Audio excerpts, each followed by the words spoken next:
Lord of the Mysteries, Silver Key by author Xiang Bu Dao by Ming Liao chapter 371-385. Welcome to Fanfic Audiobook, your go-to place for immersive audiobooks. If you enjoy the content, don't forget to like the video and subscribe to our channel for more amazing stories. And those who want to support me, I have a Patreon channel, get early access to video on Patreon. King, Yarn Koutman watched Hermes' actions, a flash of surprise appearing in his deep blue eyes, as faces of royal family members he knew flashed through his mind, comparing them with Hermes. A newly promoted angel hidden by the royal family. Or perhaps someone from the Castia family in Feniport. But I should know all the angels still active in reality. After pondering for a while, unable to figure out Hermes' identity, Yarn Koutman temporarily set aside this question. Whether it was an angel hidden by the Loan royal family or the Castia family, they could be allies when facing these, Demoness, and Rose school of thought demigods, and they must be allies. Otherwise, even if he wielded a level 1 sealed artifact, he would have no confidence in facing so many demigods and angels, even if they were clearly hostile and wouldn't have any coordination. This was Byam, the core diocese of the Church of Storms in the Sonia Sea, and no losses could be tolerated. Thinking of this, as if he had made a major decision, he spoke to Hermes. This stranger angel, as long as you are not an enemy of the storm, I can cooperate with you to punish these evildoers, and I will not pursue the matter of you breaking into Byam and causing chaos. Sure, Hermes replied with a chuckle, then used that highly majestic voice to declare, let the chaos here be reduced, and order be strengthened. Evil shall be punished. As soon as his voice fell, Yarn Koutman instantly felt a power derived from the rules being applied to him, diluting the effect of mystical weakening, reality enhancement, on his body by more than half. Opposite him, several, Demoness, and the Rose school of thought demigod Jax suffered punishment from the rules. The Demoness, who spread disaster, and the Puppet, who indulged in desires might not be chaotic, but they definitely belonged to the category of evil. Under the influence of the power of the rules, their bodies seemed to be tied to the gallows, unable to move. Crack! An invisible whip lashed out at them, tearing their clothes, splitting their flesh, and exposing their bones. King, Yarn Koutman couldn't help but look at Hermes again, a sense of goodwill and approval for this stranger angel rising in his heart. This was an angel who followed order and rules, and had morality and a bottom line. Withdrawing his gaze, he stared straight ahead, his robe flapping in the wind, his thick, long hair dancing in the wind, and extremely dangerous lightning brewing in his deep blue eyes. Boom! A silver-white snake of electricity darted out from the gathering clouds, and then, lightning-like dense raindrops poured down. These lightning bolts carried a tyrannical, destructive aura that felt almost tangible, striking densely all around, enveloping the entire enclosed area in a forest of thunder. Docklands, less than a kilometer from Olive Avenue. Syrian, Alger, and Klein, who had escaped the battlefield under Hermes' cover, suddenly stopped in tacit understanding and looked back behind them. The gloomy, oppressive dark clouds and the dense lightning strikes made one's eyebrows twitch. His Excellency, King, has made a move. Alger's tone was somewhat complicated for a moment. Although he believed in and was shocked by the power displayed by the King, facing so many Demoness, who were not weaker than the King, he didn't think the King could gain an advantage, and he was even a bit worried about whether the other party could retreat unscathed. Of course, he wasn't concerned about the King, but worried that without the King's restraint, those powerful Demoness would catch up again. As his thoughts drifted, he saw the world blow the copper whistle again, and then a cold and dangerous aura permeated.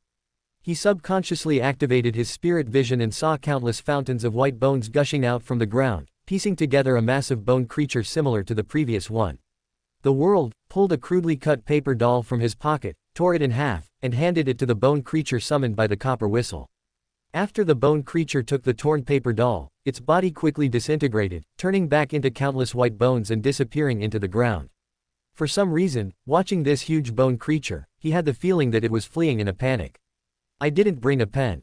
Hope Mr. Azek can understand the meaning of that torn paper doll. As he spoke, Klein raised his right hand, and his body was instantly stained with a layer of golden light.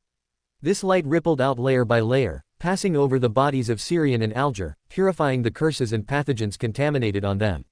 While manipulating the purification halo, he looked at Syrian and asked, "Who is that old man in the gray-white robe?" Hearing this question, Alger also curiously turned his head. Someone you, and the vast majority of Beyonders, have heard of and are very familiar with.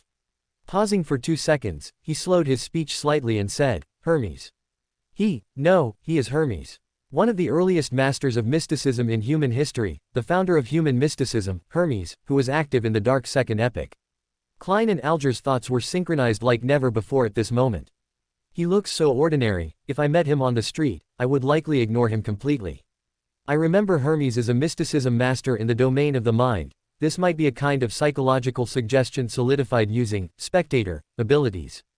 Klein, who had learned about Hermes from Russell's diary and Syrian, had his thoughts more on Hermes's appearance. And Alger, who was having close contact with Hermes, an angel, for the first time, thought more. This earliest master of human mysticism is actually still alive. Fortune called out Adam's name in the mirror world. Hermes must have come after receiving instructions from that person. Does that mean he and Hermes both joined that organization?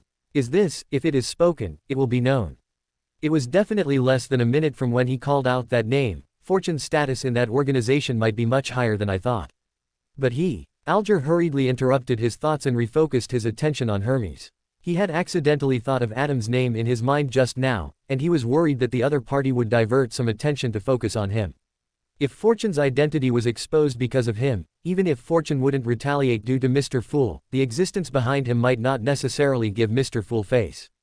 Alger, cautiously withdrawing all his thoughts, turned his head to look at Syrian, who was still staring at the dark clouds in the sky where lightning was constantly falling. Noticing Alger's gaze, Syrian looked at him with some confusion. What's wrong? Alger was silent for a moment, then asked, shouldn't we take this opportunity to leave here quickly? It's safer to stay in Biome at a time like this. As he spoke, he pointed to the thick dark clouds in the distance where lightning was constantly falling. Here, even the Sea King will actively strike enemies for us. There's no such treatment once you leave Biome. However, you can leave. After all, you aren't the one being targeted, and your status isn't suitable for staying with the two of us who are wanted by the Church of Storms. Alger pondered and shook his head. You might need some help, and I'm just an unlucky passerby who was innocently dragged in, having been targeted by you for the ghost ship. He was gambling that after this incident, he could get closer to Fortune and the world, and gain more favor from the existence behind Mr. Fool and Fortune. Although this might lead to him being suspected by the Church of Storms, compared to the gains, taking this risk was completely worth it. Of course, more importantly, his previous actions had no loopholes. Even if suspected by the Church of Storms, he could withstand the scrutiny. At most, the Church's trust level in him would decrease. But he wasn't valued by the Church anyway, and was not among the most trusted core members. While his thoughts drifted, Syrian pondered and nodded. That makes sense, and it fits the Church of Storms' style of raising their fists and charging in. Alger's mouth twitched. He felt that Fortune's impression of the Church of Storms was a bit extreme, but seeing the world, also nodding slightly, he gave up the idea of correcting them. Syrian suddenly frowned. He and Klein turned their heads almost at the same time. Their spiritual intuition was triggered, and they vaguely saw a card inlaid with broken diamonds, shimmering with brilliant light. The next second, two beautiful and moving women appeared on the street ahead.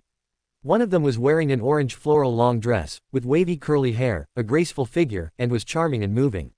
One was wearing a black court dress, her deep gray eyes bright yet revealing an inseparable sadness, her expression sorrowful yet harboring hidden anger. The orange demoness, and the black witch, Clarice, who had been killed once by Hermes not long ago. She hadn't fully digested the demoness of undying potion, and the only sleeping mirror she could create for resurrection in a short time was one. Acting with the orange demoness, after having already resurrected once and not having had time to remake a sleeping mirror was quite risky, but her loss of the conqueror characteristic last time had made the primordial one very angry, and she had to make compensation and take risks for it. Thinking of this, she no longer had her previous composure. Crystalline, dreamlike ice crystals quickly spread under her feet, and invisible spider threads in the air, carrying pathogens and curses, closed in on Syrian. Fine, brilliant starlight flashed in Syrian's eyes, his figure instantly disappeared from the spot, constantly appearing all around, creating one clone after another. In the eyes of every clone, illusory books were constantly flipping. I came, I saw, I recorded. Some clones condensed a crystal clear, dreamlike ice spear in front of them, some gripped searing white and red flame spears, some had eyes that turned into pale golden vertical pupils, and around them surged violent winds that seemed to come from reality, yet also seemed to originate from the unreal. The gloves worn on Klein's hands became transparent.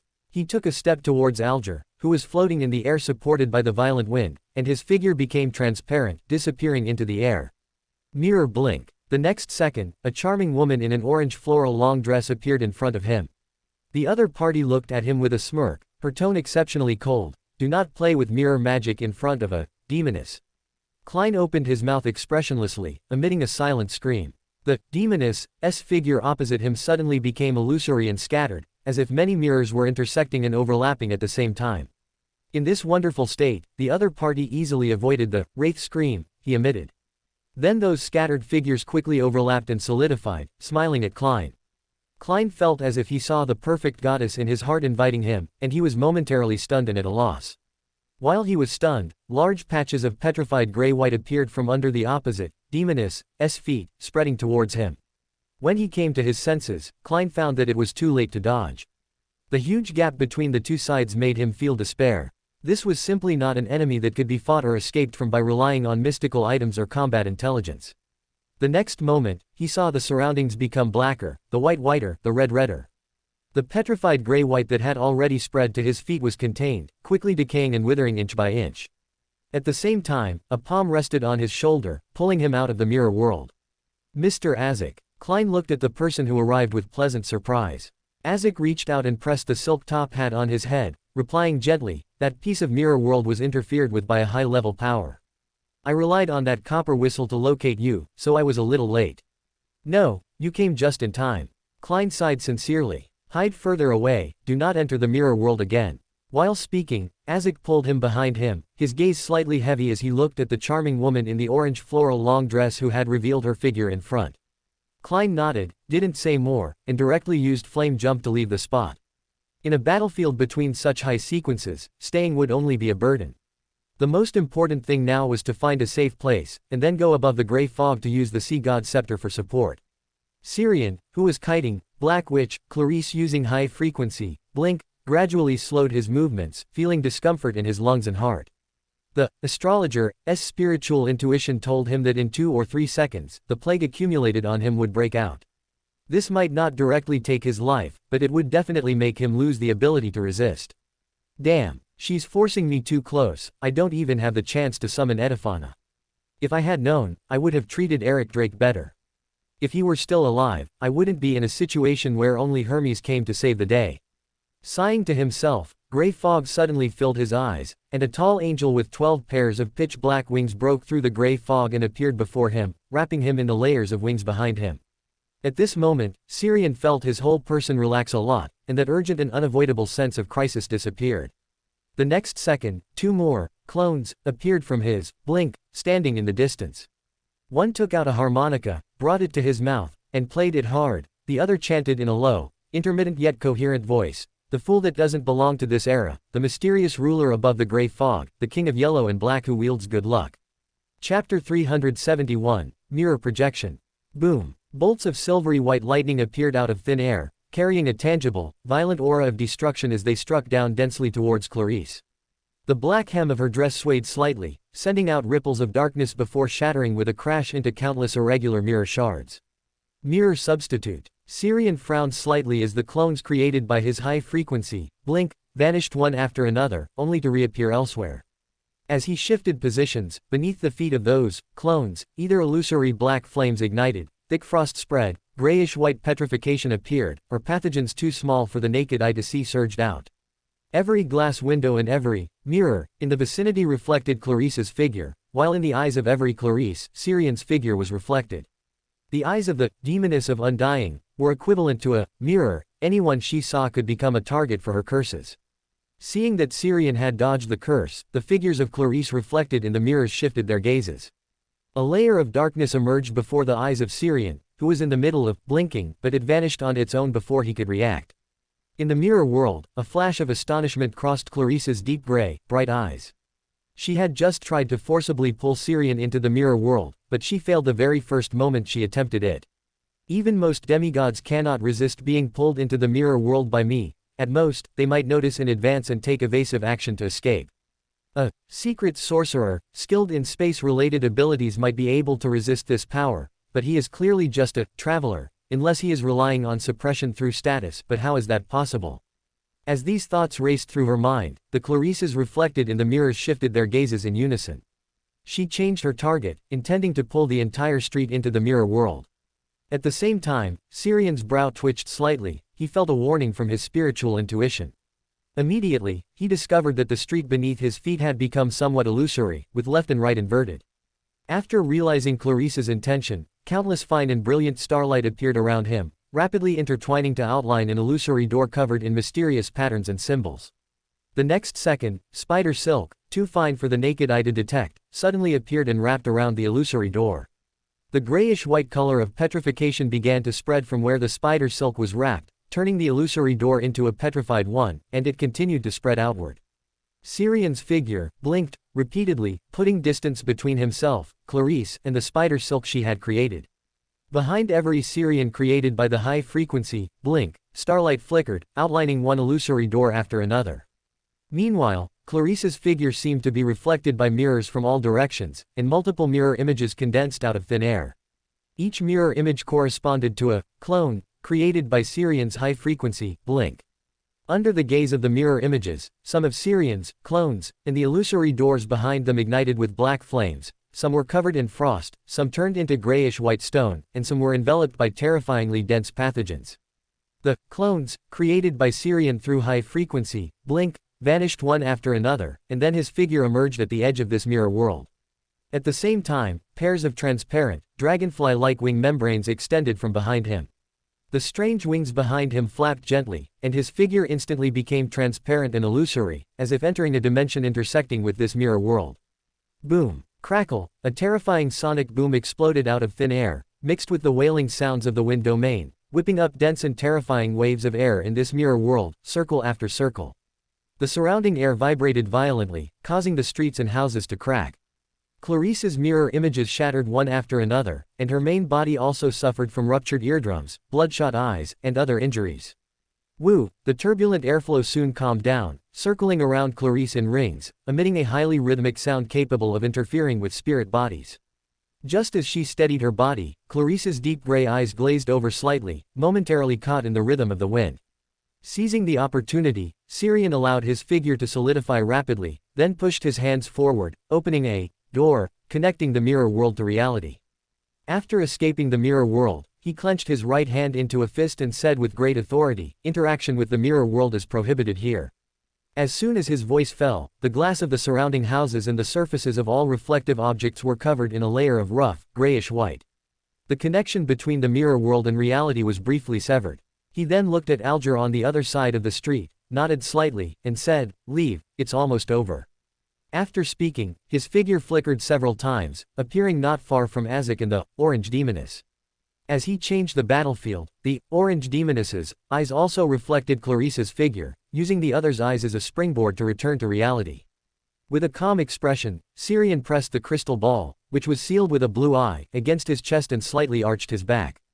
As the crystal ball lit up with a clear, clean light, patches of pure white, illusory feathers emerged from his back. These feathers fit tightly together, forming a pair of thick, pure white wings. Beneath the wings, his body cracked inch by inch, and multicolored starlight, like flowing liquid, surged out, rendering a hazy and eerie oil painting. The Orange Demoness and Clarice, who had just arrived in reality from the mirror world, trembled as if electrocuted, and then thick, snake-like hair hung down from the tops of their heads. These hairs, as thick as small snakes, covered most of their bodies, like a bizarre version of a gorgon. A feeling of ominousness, eeriness, and madness instantly spread. Azek, who was facing Syrian sideways, twitched his eyebrows slightly. His spiritual intuition clamored in his mind, warning him not to turn his head, not to look. Above the gray fog, Klein, who had been keeping his gaze on Syrian, let out a miserable cry and fell from his seat. He collapsed on the floor covered in gray fog, his body twitching uncontrollably. His skin became transparent and slippery, and multicolored starlight, like ink, seeped out from under his skin bit by bit. After a good while, he gradually adapted. One hand covering his head, the other pressing against the armrest of the seat, he stood up from the floor. "Damn, I'm an ally. If I weren't above the gray fog, this might have caused me to lose control. This is too outrageous." Muttering a few words, he casually tossed a gold coin. Only after confirming there was no danger did he cast his gaze down again. In reality, the Orange Demoness and Clarice fell into a brief state of madness and chaos because they had stared directly at the essence displayed by Syrian. Almost at the same time, the celestial phenomena of their mental worlds changed drastically. A terrifying storm, carrying infectious madness, destroyed their mental barriers. It seemed to come from reality, yet also seemed to originate from the illusion, echoing in their ears. Under successive blows to their minds and spirits, their bodies, hearts, and spirits were all in a state of being unable to control themselves, standing frozen on the spot, trembling all over. Wearing a grayish-white robe, the gaunt Edifana appeared silently beside the orange demoness. It seemed like it had always been there, only now finally being noticed. Edifana's pale golden eyes swept gently over the two demonesses, then it reached out and grasped the card embedded with crushed diamonds, which was flashing with brilliant light. It had arrived less than 2 seconds after Syrian played the mouth organ, only using psychological invisibility to hide itself, influencing the two demonesses from the shadows, planting psychological suggestions and seeds of infectious madness in them. After obtaining the mystical item held by the orange demoness, it turned to look at Syrian, whose figure had returned to normal, and said with a smile, "The demoness of undying is hard to truly kill. Rather than wasting energy to cause their temporary death, it is better to take some useful spoils." While speaking, fine, grayish-white scales engraved with 3-dimensional symbols appeared on its right hand, which was holding the diamond-embedded card. As its palm exerted force, the diamond-embedded card shattered with a crack. Then, countless tiny blue points of light began to precipitate from the air, regathering, and finally turning into a mass of brilliant fire quietly burning. Syrian raised his hand, wanting to give Edifana a thumbs up. Snatching a mystical item comparable to a Grade 0 sealed artifact, wouldn't this be even more painful for the orange demoness than killing her? He opened his mouth, but before he could speak, his spiritual intuition suddenly issued a frantic warning. The next second, all reflective mirror surfaces in the vicinity lit up with a faint, quiet light, and countless thick, slippery, python-like figures projected out via the mirror world. Their tips were either embedded with black and white eyeballs, grew heads of venomous snakes with slightly open mouths flicking their tongues, or grew the heads of women who were beautiful to the extreme. Some of them wrapped around the orange demoness and Clarice, dragging them into the mirror world, while some formed a circle, surrounding Syrian, Azek, and Edifana. Under the warning of his spiritual intuition, Syrian lowered his head and closed his eyes the moment the python-like figures appeared. Around him, the undead creatures summoned by Azek seemed unable to feel pain, either standing quietly in place, burned to melting by the black flames igniting on their bodies, or turning into grayish-white stone. Immediately after, resonant roars rang out, and many tall and majestic dragon figures were outlined out of thin air. Then the dragons were quickly ignited, turned into grayish-white stone sculptures, or transformed into beautiful half-human, half-dragon women. Syrian, with his eyes closed, suddenly felt a hand rest on his shoulder. After a brief sensation of weightlessness, he felt the unique aura of the spirit world around him. The incessant intuitive warning in his mind finally quieted down, and only then did he open his eyes. Then he saw the familiar 7 rays of pure light that seemed to dwell eternally at the very top of the spirit world. Behind him, Azek seemed to have fallen into memory, saying in an uneven tone, "That is the primordial demoness, I remember seeing her a long time ago. To be precise, I should say I felt her aura. At that time, I could not face her directly, it was a charm that even rules and concepts were unwilling to oppose. I fell into an inescapable infatuation the first moment I saw her, and instead failed to notice what she actually looked like, but I remember her aura very deeply. What appeared in Biome just now was only a mirror projection, its power level was limited, otherwise I wouldn't even have had the chance to pull you into the spirit world." Syrian nodded and thanked him very sincerely, "Thank you very much for your help. Otherwise, after today, there would be one more lifelike statue on the streets of Biome." While speaking, he looked down at his exposed back of his hand, where the skin had already turned grayish-white. However, he could still feel the existence of the flesh beneath this layer of grayish-white, although it was a bit stiff and his spirituality was somewhat sluggish. For this situation, should I look for a doctor or an apothecary, or use a folk remedy? As soon as he finished speaking, he saw dots of multicolored, oil paint-like starlight gradually seeping out from the grayish-white skin. These starlight specks were like self-aware pigments, flowing slowly on his hand, painting a layer of exceptionally real skin. Then the starlight receded, and Syrian found that the petrification problem on his body had been solved. Self-purifying. No, this is more like the power of fantasy reversing the falsehood and reality on my body, but I haven't done anything yet. Did the power of the primordial demoness stimulate some instincts in me? As his thoughts drifted, he saw that the grayish-white robe he was wearing had some extra black patterns, and his aura was fluctuating. Edifana appeared in the spirit world. It tossed the mass of brilliantly burning fire in its hand toward Syrian, then said, Cheek's mirror projection has left. The demoness, authority of disaster, restrains me too much, but she wouldn't dare to truly detonate the problems on me. The pollution of an out-of-control, chaos sea, has no benefit for her, but rather many disadvantages. I was in a stalemate with her for a while. She took those two demonesses away, but ultimately failed to snatch back this planeswalker characteristic that I shattered and restored. Speaking of this, it paused for a while, took a deep breath, performed an atonement on itself, and then continued, I will probably need to find a quiet place to sleep for a while. The disaster from Cheek is entangled on me in the form of a curse. This cannot be resolved by reintroducing new pollution. Syrian couldn't help but frown, looking down at the mass of brilliantly burning fire in his hand. If I hadn't snatched this planeswalker characteristic, things might not have developed to this point. No, the conflict between me and the primordial demoness stems from that snatched conqueror characteristic. Today's event was just a premeditated revenge by the demoness sect. No matter the process, the final result would not change. Instead, it is the primordial demoness who actually prepared a mirror projection in advance. If not for the unexpected escapes from the mirror world several times, the final result would be unimaginable. After letting his thoughts drift for a while, he turned his head to look at Edifana and asked earnestly, what kind of quiet place do you need? Edifana sighed softly and said, the depths of a mind influenced by the customs of dragon worship, or a peculiar dream, or perhaps some wondrous places in the astral world. A place with characteristics suitable for an ancient dragon, and preferably one that can suppress the curse. Syrian thought for a moment and tentatively asked, Levi Cider. Edifana nodded with a surprised look, then shook his head again, that is the best choice, but unfortunately, since the fall of the Dragon King, Levi Cider has disappeared. Syrian nodded and then said, it was just hidden away, and I happen to know where it is. I can take you there today. The only thing to be aware of is that Harabergen, well, another ancient dragon also knows about it, has even been there, and is keeping an eye on it. Harabergen. After a brief pause, Edifana spoke again, he did not refuse. 6. Syrian looked at this scene in confusion, realizing what happened only a second later. Is communication between ancient dragons always so plain and unadorned? And is omniscience meant to be used like this? After silently complaining to himself, he saw Edifana's figure quickly fading before his eyes.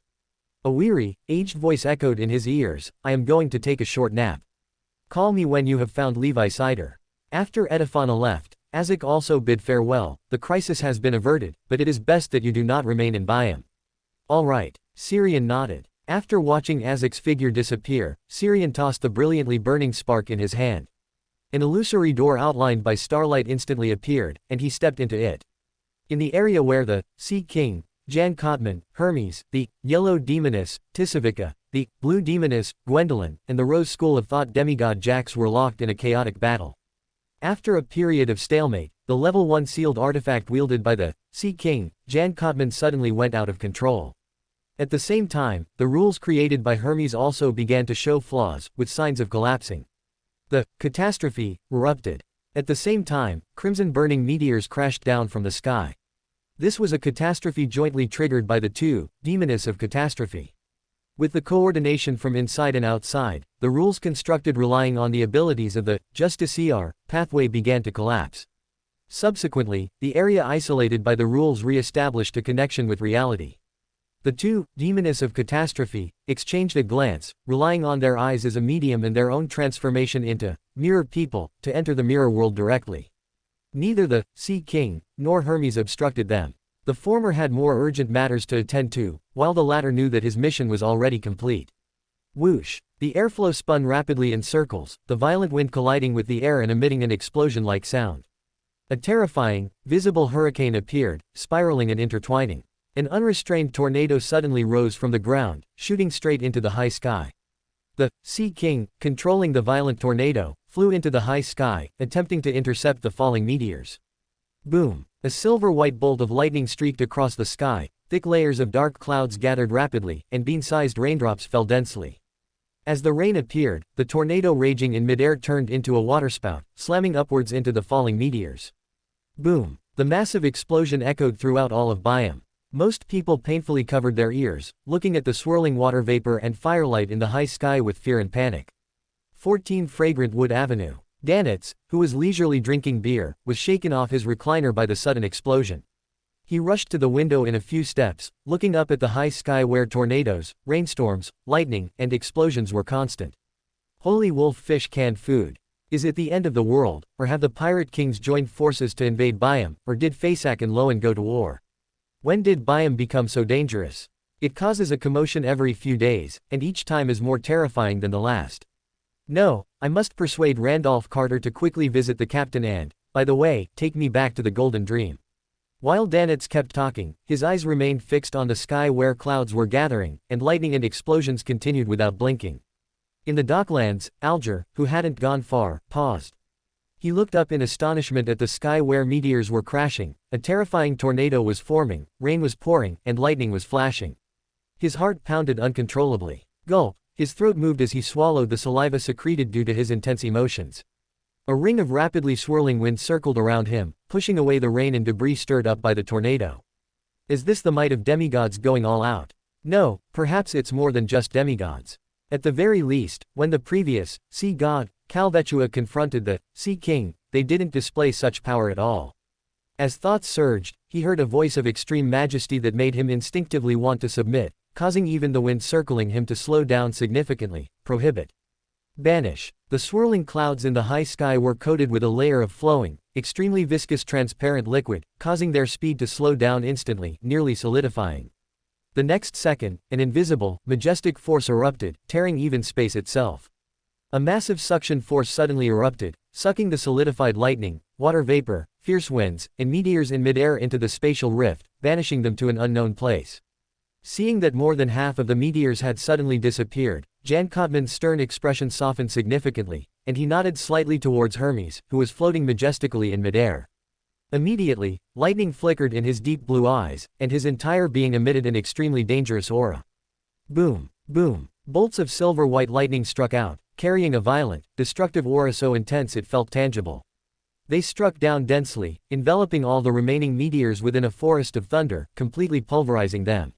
On the ground, Jack's figure became transparent, like an invisible wraith, constantly shuttling through the city, fleeing towards the Rose School of Thought's base in Byam. He didn't even dare to use his most proficient and convenient mirror blink, because the mirror world was the home turf of the Demoness. And just a moment ago, there were 2 angel-level Demoness here. He was unsure if they had truly left. After running at full speed for nearly half a minute, Jax was stunned to find himself back at the place where the chaotic battle had occurred. He opened his mouth, but his movements suddenly froze, and he stood there in a daze. At the same time, Hermes' gentle and calm voice echoed in his heart, because I was worried you would run too fast, I left a psychological suggestion on you beforehand. To be honest, I am also a bit curious why Adam suddenly started targeting the Rose School of Thought, or to be precise, you believers of the Mother Tree of Desire. Among the 2 tasks he gave me temporarily, the priority of resolving your matter was even higher than helping that little guy who has many secrets on him to escape. What are you planning, but were discovered by Adam?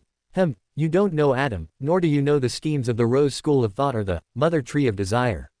Then let it be, although it wasted some time. Hermes sighed, and then Jax found that his body could move again. Without the slightest hesitation, he made himself transparent, intending to leave this place directly by using the mirror world. The next second, his movements suddenly froze, and his turbid eyes reflected a blazing sun. No, I beg you. Before he could utter a few words, Jax could no longer speak. His body melted rapidly like a lit candle into droplets of transparent liquid. In 5 or 6 seconds, he completely disappeared from this world, leaving behind a puddle of drying liquid on the ground. Specks of grayish-white phosphorescence seeped in from the air, then attracted each other and slowly gathered. Eventually, it turned into a palm-sized, sinister doll with transparent skin and black, thorn-like patterns covering its body. Amidst the whistling wind, Hermes' figure quietly emerged. With not much emotion on his face, he glanced at the sinister doll on the ground, then bent down and picked it up. His graying hair and grayish-white robe swayed slightly. He turned his head to glance at the Sea King, Jan Kottman, who was landing while controlling the violent wind, nodded slightly, and then walked towards the other end of the street. Jan Kottman's gaze lingered on him with complexity for a moment, then he said aloud, although I don't know your identity, I express my gratitude for your previous actions. The storm is always watching this place. We welcome any friend, and we do not fear any enemy. Hermes raised his hand without looking back, his voice echoing gently in the wind. I have no intention of being an enemy of the storm. I was just passing by and saw a few guys full of sin. Jan Kotman frowned. He didn't think what the other party said was the truth, but compared to this strange angel, his hostility towards the Rose school of thought and the demonist sect was greater. As the thought arose in his heart, lightning suddenly flickered in his eyes. Thoughts disappeared and reappeared in his mind, and then his expression became unpleasant. Spectator. There is an angel in the psychology alchemists, or perhaps, he is Hermes. After whispering for a while, he reached forward. The invisible wind turned into an unseen giant hand, carrying the book with the golden cover back to his hand. Then he inserted the quill he carried into his forearm. After the quill absorbed his blood, he wrote words on the golden book.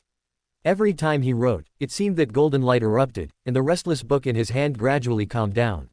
Whoosh, the surrounding wind suddenly became intense. An old man wearing a priest's robe embroidered with symbols of waves, lightning, and storms, with graying hair and a black clerical cap, descended surrounded by violent winds, arriving in front of Jan Kotman. He was Georgi, the bishop of the Wave Church, who had rushed over immediately after discovering the commotion here.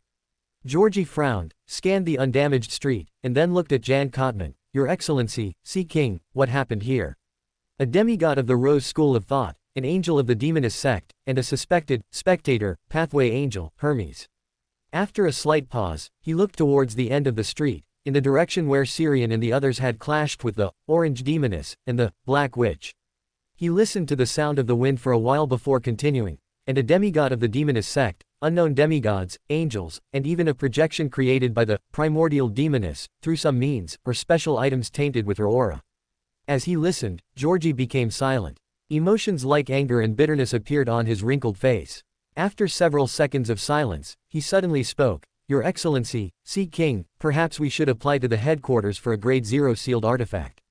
Jan Kotman shook his head calmly. I am already a cardinal, the Archbishop of the Rorstad Archipelago, and a high-ranking deacon of the Punishers, and I am temporarily wielding a Grade 1 sealed artifact. Regardless of the reason, the headquarters will not agree to us applying for another Grade 0 sealed artifact. Moreover, the branch in the Rorstad Archipelago does not have the conditions to seal a Grade 0 sealed artifact. After a pause, he shifted his gaze and continued, I want to apply to the headquarters to dispatch another demigod to serve as the Archbishop of the Rorstad Archipelago, or to allow the qualified clergy and punishers of the Rorstad Archipelago to advance. On the outskirts of Byam, the figures of Azek and Klein quickly outlined themselves by the cliff. Having learned from Azek that the matter was over, Klein relaxed quite a bit. Although the final development of this matter had reached a degree he had completely not expected, the beginning of everything was caused by his retaliation from the demigod of the Rose School of Thought. Collecting his thoughts, he asked very curiously, Mr. Azek, what happened on your side in the end? I saw meteors suddenly falling from the sky, and tornadoes. The moment he saw the meteors, he suspected whether 008 had come to Byam. But he quickly dismissed this thought, because the power of the meteors this time was obviously far greater than the time 008 smashed him in Backland. Azek was silent for a moment before saying, several demigods and angels were fighting, but it was on another battlefield. After I sent you away, your friend, relying on some special means and the cooperation of an angel, seriously injured those two demonists, to the point of being on the verge of losing control. Afterwards, the primordial demoness sent down a mirror projection. I took your friend and hid in the spirit world. That stranger entangled with the mirror projection of the primordial demoness for a while. He suffered a curse and is in a very poor state. The primordial demoness was wary of the contamination on him, so she only seriously injured him, letting him take away the Beander characteristic that condensed after shattering the mystical item held by the demoness in the orange dress. From my perception, it seems to be a sequence 2 characteristic, but the specific pathway is unclear. Your friend seems to know the clues to Levi Sider and intends to take that seriously injured angel there to sleep and recover from injuries. Chapter 373, Hermes' Reminder. Levi's. Klein murmured, the mythological materials about the city of silver provided by the sun seem to mention this name. It belongs to the second epoch and is the divine kingdom of that dragon of imagination, Anquelt. It is a city imagined into existence, floating above the sky. This city of miracles, from the second epoch actually still exists to this day. Going to Levi's to recuperate, could that injured angel be a dragon themselves? According to some of the memories of recalled, he should be called an ancient dragon. I have very few memories regarding this aspect, I only know the title, Ancient Dragon. Perhaps I didn't have any contact with them in the past either. Azek nodded slightly and continued, it would be best for you not to linger in Byam for a while longer. Today's danger may have follow-up consequences. Even if it doesn't, Byam will be quite dangerous for unfamiliar Beyonders after the Church of Storms strengthens its security. I understand. I plan to leave Byam within these 2 days. Klein nodded seriously. After a slight pause, he said with a rather awkward tone, Mr. Azek, just before, when I asked you for help, another messenger was killed. Azek nodded nonchalantly, it's fine, I still have many such messengers. In battles involving the demigod level, messengers are indeed prone to accidents. Perhaps I should consider switching to a more powerful underworld creature for delivering letters. The expression on Klein's face turned somewhat strange for a moment. He felt that the more powerful underworld creature Mr. Azek spoke of would likely be a demigod of the death domain, or in existence close to a demigod. He originally thought that demigods should be very rare, but it seemed that for a death consul who controlled a layer of the underworld, even demigods weren't exactly scarce. Restraining his wandering thoughts, he immediately changed the subject. By the way, Mr. Azek, I want to recruit a messenger of my own. Do you know how to sign a contract, and who should be used as a witness? When he had previously asked how to summon a messenger, Syrian and Red Light hadn't mentioned it. It seemed they both assumed he already knew this knowledge. Or perhaps they both assumed in their hearts that the other would tell me, and in the end, no one told me. Azek was slightly surprised, then asked with a chuckle, what kind of messenger do you want? I can give you one directly. In my underworld, there are still many of those skeleton messengers you summoned using the copper whistle. There are also more powerful ones, but without my suppression, they may not necessarily obey your commands. If you are signing a contract, it is best to have an orthodox deity who holds the relevant authority serve as a witness. In the past, the death, who held the authorities of enslavement and undead, could serve as a witness. Now, you can use the underworld as a witness. Although the constraints will be weaker, it is sufficient to complete the contract. The honorific name pointing to the underworld is the destination of all death, the hell hidden deep within the spirit world, the witness to the decay of all things, the kingdom belonging solely to death. Hidden deep, in the spirit world. Klein did not hide his surprise and curiosity. Azek nodded slightly and explained, the underworld is a special place carved out by the ancestor of the phoenix, Regrace, within the spirit world. In essence, it still belongs to the spirit world. It's just that it's a place that normal living beings cannot reach. Real living people cannot survive in the underworld for even a single second. Afterwards, the two conversed for a while longer. Klein told Azek the news about the death documents he had learned from the nightmare, who had been liberated from creeping hunger. I understand. I have recently recalled some very profound and sorrowful memories. I plan to go to that place first. As for that batch of death documents, I will go take a look after I have thoroughly recovered this part of my memory. Klein nodded, all right, I will help you keep an eye on the movements of that Admiral of Disease, who holds the death documents. After Azek nodded slightly at him, his figure rapidly faded until he vanished. Watching Mr. Azek leave, Klein looked at Byam, which was some distance away. He froze for a moment and then reached out to massage his forehead. I should have asked Mr. Azek to send me back. It's so far, I might not be able to get back before dark. Because creeping hunger hadn't been fed in time after use, its negative effects had erupted, so he had temporarily thrown it above the gray fog. Of course, even if creeping hunger could still be used, he didn't really want to use it. The mirror blink from the wraith Senor required entering the mirror world, and the encounter just now had left him with some trauma regarding the mirror world. In the house at 14 Fragrant Wood Avenue, fine and brilliant starlight flew out from the void, rapidly outlining an illusory door covered in intricate patterns. Just after stepping out from behind the door, Syrian saw Hermes sitting on the sofa, nodding at him with a smile. Slightly surprised, he immediately stepped forward, placed a hand on his chest, and bowed slightly, saying, Mr. Hermes, thank you very much for your help just now. Hermes's gaze lingered for a moment on the brilliant spark burning quietly in his hand, a flash of surprise crossing his eyes that even a spectator couldn't hide. After a silence of half a second, he accepted Syrian's thanks and said with a smile, You're quite lucky. I happened to be in this area for the past 2 days, helping to investigate the sudden disappearance of a clone of Burroughs Hopkins. Through some means, we confirmed that the identity of Eric Drake hasn't truly died, or rather, hasn't died completely, but he is no longer free. The investigation hasn't had any substantial progress. I originally planned to leave today, but I happened to hear Adam's voice. Syrian restrained his fluttering thoughts and the expression on his face. He glanced at Danitz, who was still lying in the recliner drinking, completely unaware of him and Hermes, and then retracted his gaze after shaking his head slightly. After a pause, he sighed, "If my luck were truly good, I wouldn't have encountered an ambush by the demonist sect at this time. But they brought you a rich harvest, didn't they?" Syrian looked at the brilliant spark burning quietly in his hand and nodded silently. It was a fact that there was a good harvest, but the price was that Edifana suffered a curse, and her state had plummeted. I probably won't be able to ask her for help for a long time. Thinking of this, he suddenly paused. Thoughts fluttered in his mind, and then a bold guess emerged: could this all be within Adam's script? When I was roaming the spirit world, I happened to see Klein and Alger encountering a demigod of the Rose School of Thought. See King, Jan Kotman happened to hold a sealed artifact that restrained teleportation, and blink, and Hermes happened to be nearby. The ambush by the demonist sect must be because the primordial demoness hasn't given up on that conqueror characteristic, having foreseen some things in advance and made arrangements. But she is clearly inferior to Adam in scheming.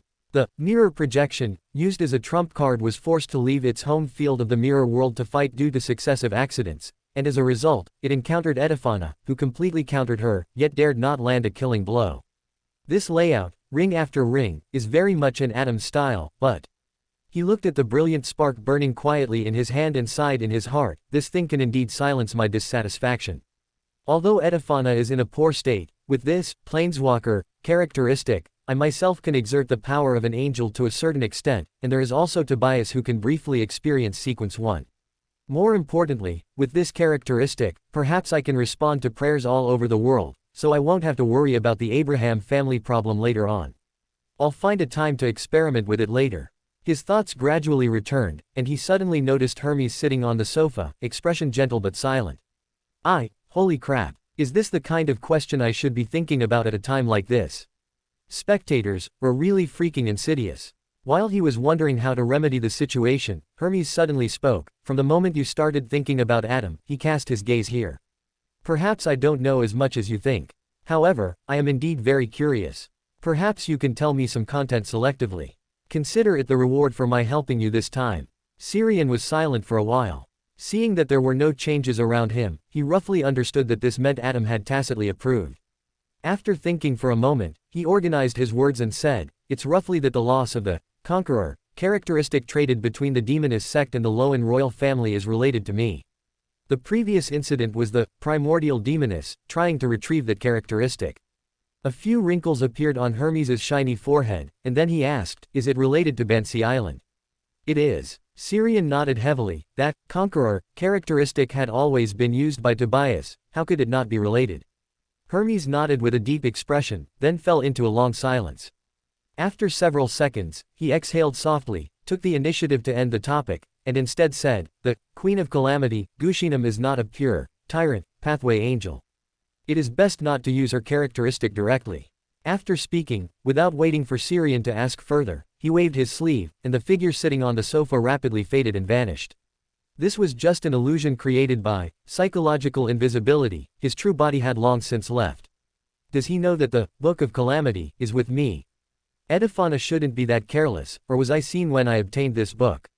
Did he also take a fancy to this book, but I took it first? It's also possible he is just guessing.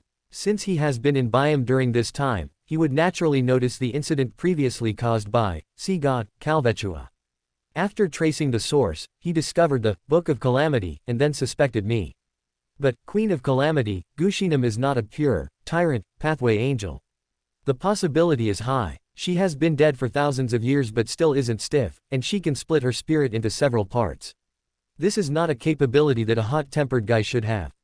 I don't know which pathway she mixed, demoness, or darkness. Both pathways involve disasters, so the possibility is high. Letting his thoughts wander for a moment, he suddenly heard an exclamation from Danitz, who was lying in the recliner drinking. "Holy crap, when did you get back?"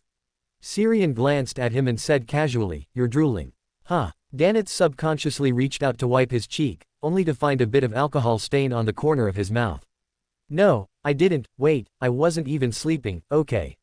You're just realizing that now." Syrian scoffed, then shook his head. "Your IQ doesn't seem very suitable for being a conspirer." Shit. Is that secret organization you joined some kind of abnormal human association? Otherwise, how could one or two of you be so punchable? I'm clearly the one who is the provoker. If it weren't for the fact that I can't beat him, I'd really want to shove canned wolffish into this guy's mouth. No need to shove, his mouth is already as smelly as canned wolffish. Ignoring the angry expression on Danitz's face that he dared not voice, he continued, pack up. I plan to visit your captain tonight. Huh, alright. Although a bit confused, Danitz agreed quickly. He didn't want to stay in this crisis-ridden biome for another day. He stood up from the recliner in one motion, walked a few steps towards the bedroom, then suddenly stopped, turned his head, and asked, that rumbling in the sky just now, it has nothing to do with you, right? What do you think? Syrian countered. Danitz raised his hand to rub his chin and said very seriously, that's true. With that kind of commotion, it must be at least an existence on the same level as the Sea King fighting. How could it possibly have anything to do with you? Could it be the aftermath triggered by the previous incident with Calvechua? That group of rebels is supported by the Fasak Empire. It's not impossible for those barbarians to have secretly sent people to retaliate. Watching Danitz's look of serious contemplation, and the way he made it sound increasingly reasonable, Syrian felt a row of ellipses pass over his head. In Oravi Port, at a local specialty restaurant, Danitz watched German Sparrow, who was quietly tasting his food, and repeatedly performed breathing exercises in his heart. Shit, why did this guy follow along too? Is our Golden Dream a place that just anyone can board? Klein put down his knife and fork, glanced at Danitz, and said coldly, expression management. Huh. Danitz blinked blankly. I can tell you're cursing me in your heart. The dining table was suddenly so quiet that even the sound of breathing could be clearly heard. After 2 seconds of silence, Danitz very wisely changed the subject. This food is called Titava. Translated into Loan, it means meat and fruit. It is one of the local specialties of the Rørsted archipelago that is most popular with outsiders. It requires a type of giant fruit native to the area, called tiana. The chef will hollow out the pulp, leaving only the solid shell, then stuff it with minced lamb and fish, season it with sea salt and several spices, and finally roast it over a fire repeatedly. Chapter 374, Grossel's Travels.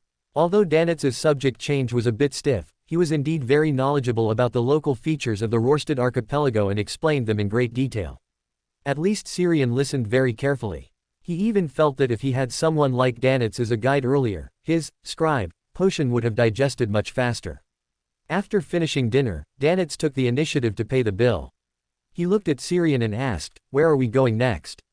To visit your captain, of course. Or do you plan to buy some local specialties to take back to the ship?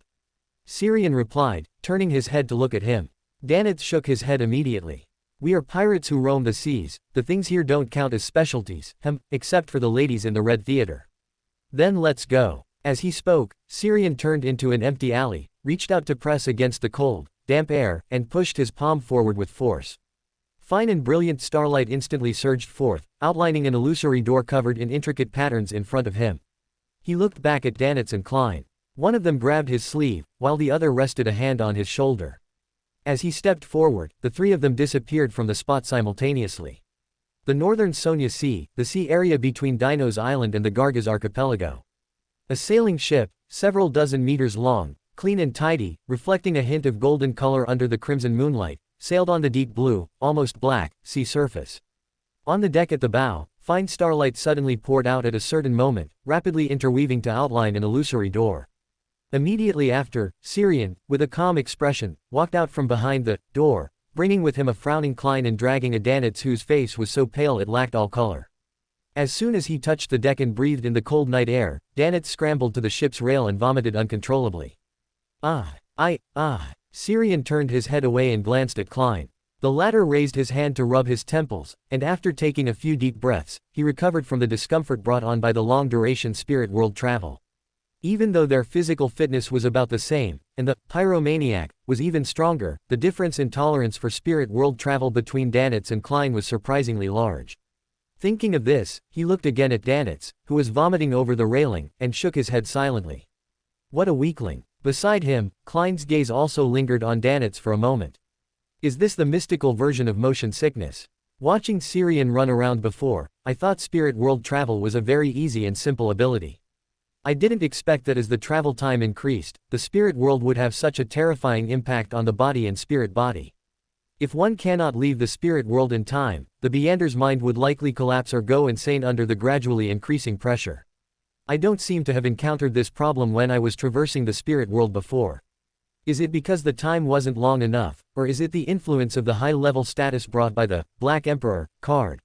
While pondering, his spirituality suddenly stirred, and then he saw a clear, soft light suddenly shine on the deck.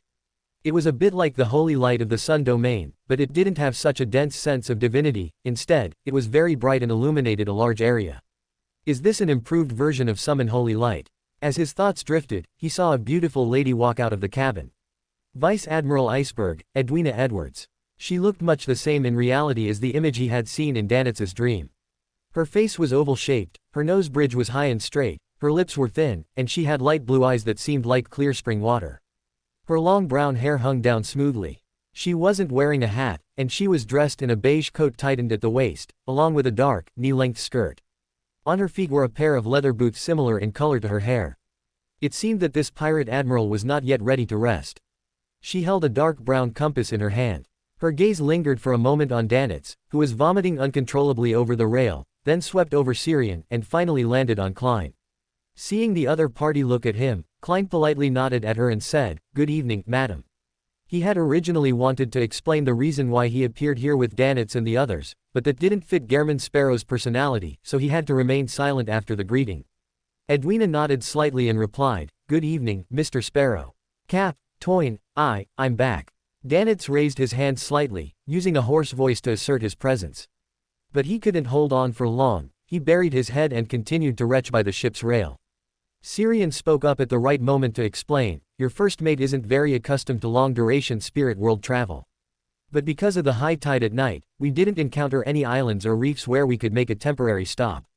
By the way, these are some scales from Thesia god, Calvetua that I collected while I was in the Rorstad archipelago. I hope they can serve as my fare for this journey." As he spoke, he took out an iron cigarette case sealed inside and out with a wall of spirituality from his pocket and tossed it casually toward Edwina. Inside were some scales that had fallen off when he had previously transported Calvetua's corpse, which he had collected. Beside him, Klein's gaze paused slightly. Because coming to the Golden Dream with Syrian and Danitz was a temporary decision, he hadn't prepared such a fare. That wouldn't be very polite. Should I just give money? But the cash I have on me doesn't even add up to 10 pounds. Should I pay it later? But that is not German Sparrow's style. Let me think. While struggling with his thoughts, he saw Danitz walking over shakily, so he pointed at him and said, "Deduct my fare from his salary." Ah. Danitz looked blankly at German Sparrow, who was suddenly pointing at him, wondering if he had vomited until he fainted. Edwina was silent for a moment with no expression on her face, then nodded, "That is acceptable." Then she explained to Danitz, "Mr. Sparrow is not on the list of visitors you mentioned before. Bringing people onto the Golden Dream without authorization violates the crew code. As the guest you brought back without authorization, you need to be responsible for it yourself, and paying the fare is part of that." Captain. Danitz really wanted to argue. He had never thought of inviting German Sparrow onto the ship. It was the other party who insisted on coming along. But seeing Edwina's expression, he swallowed the words that were about to come out. He only roared in his heart. "Shit. The first news I receive after returning to the ship is a deduction of my pay. It's all German Sparrow's fault. I was doing just fine in Byam, why did he have to follow us for no reason?" Just after complaining to himself, he heard his captain's voice again, "Danitz will show you around the cabins. I will have someone prepare rooms for you, but it will take a while."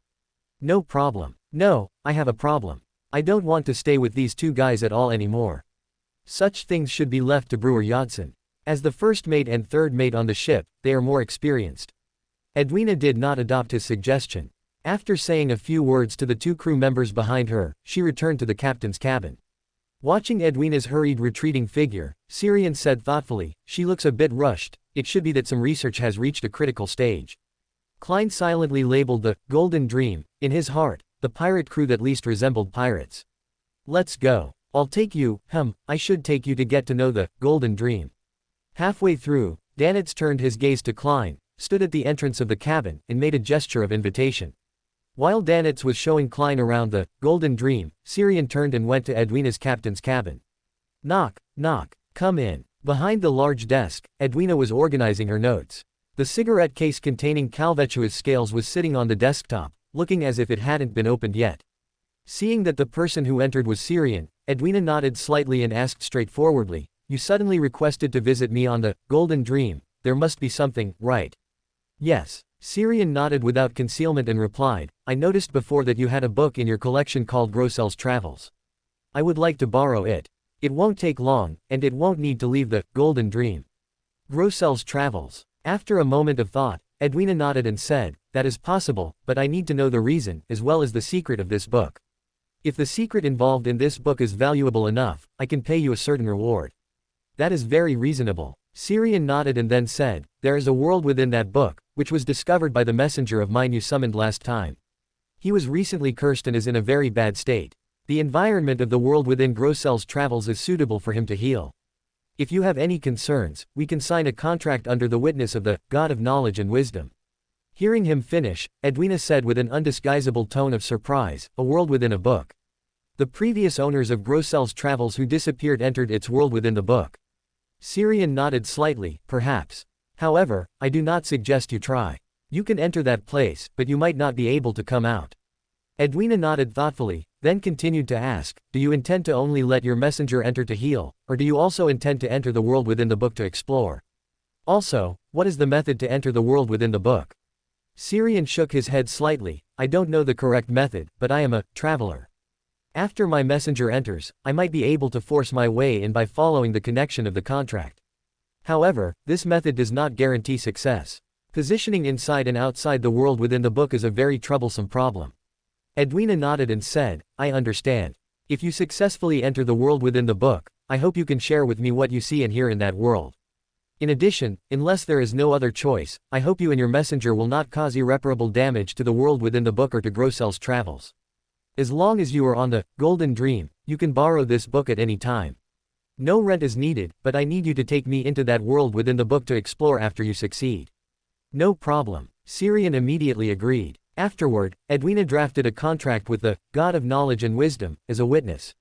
At the moment of signing the contract, Syrian felt his vision blur, and he seemed to see an old man holding an open book. He blinked, and everything disappeared, as if it were just his own hallucination. He looked at the parchment that was decomposing into brass-colored light, thoughtful. The God of Knowledge and Wisdom gave a response and personally witnessed this contract. "The hallucination I just saw should be a bit of reality seen after my inspiration was triggered." While pondering, Edwina had already taken out the book made of yellowish-brown parchment from her collection room. On the surface of the dark brown cover was a line of ancient faceac, Grossel's Travels. "I hope you can succeed. My luck has always been good." After leaving Edwina's captain's cabin, Syrian took Grossel's Travels and found Klein and Danitz, who were chatting in the ship's canteen. Seeing the book in his hand, Danitz stood up from his seat in surprise. "Isn't this the captain's collection? Why is it in your hands? What did you go do just now? Why don't you guess? Guess your shit." Danitz complained in his heart while saying in a flat tone, "Your rooms are ready, I will take you there." After the two followed Danitz out of the canteen, Syrian suddenly turned his head and asked, "Why did you suddenly want to come onto the Golden Dream, too?" Danitz, who was walking in front, also quietly pricked up his ears. Klein maintained German Sparrow's coldness and said concisely and indifferently, "Planning to leave Byam, but I haven't decided where to go yet. Actually, I'm not sure if that demigod from the Rose School of Thought will continue to retaliate against me, so it's safer to follow you, who is good at running away. Although the trouble on you seems to be bigger. The best choice is indeed to let creeping hunger graze a traveler. Byam is indeed not suitable to stay in anymore." Syrian nodded and sighed, then his figure flickered, and he entered the room prepared for him directly from the corridor. After walking a few steps, Klein pushed open another door, went in, and then closed the door. Danitz, who found that no one had paid any attention to him from beginning to end, spat, and then turned back to his own room. In the room, after Syrian placed Grossel's Travels on the desk, he took out the mouth organ, infused it with spirituality, and played it.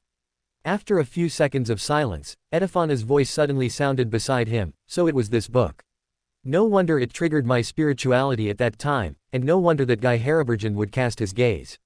I have traced history. When this book first appeared, Levisht had not yet disappeared. So, Enkwelt actually imagined two cities of miracles." Chapter 375, The World Inside the Book.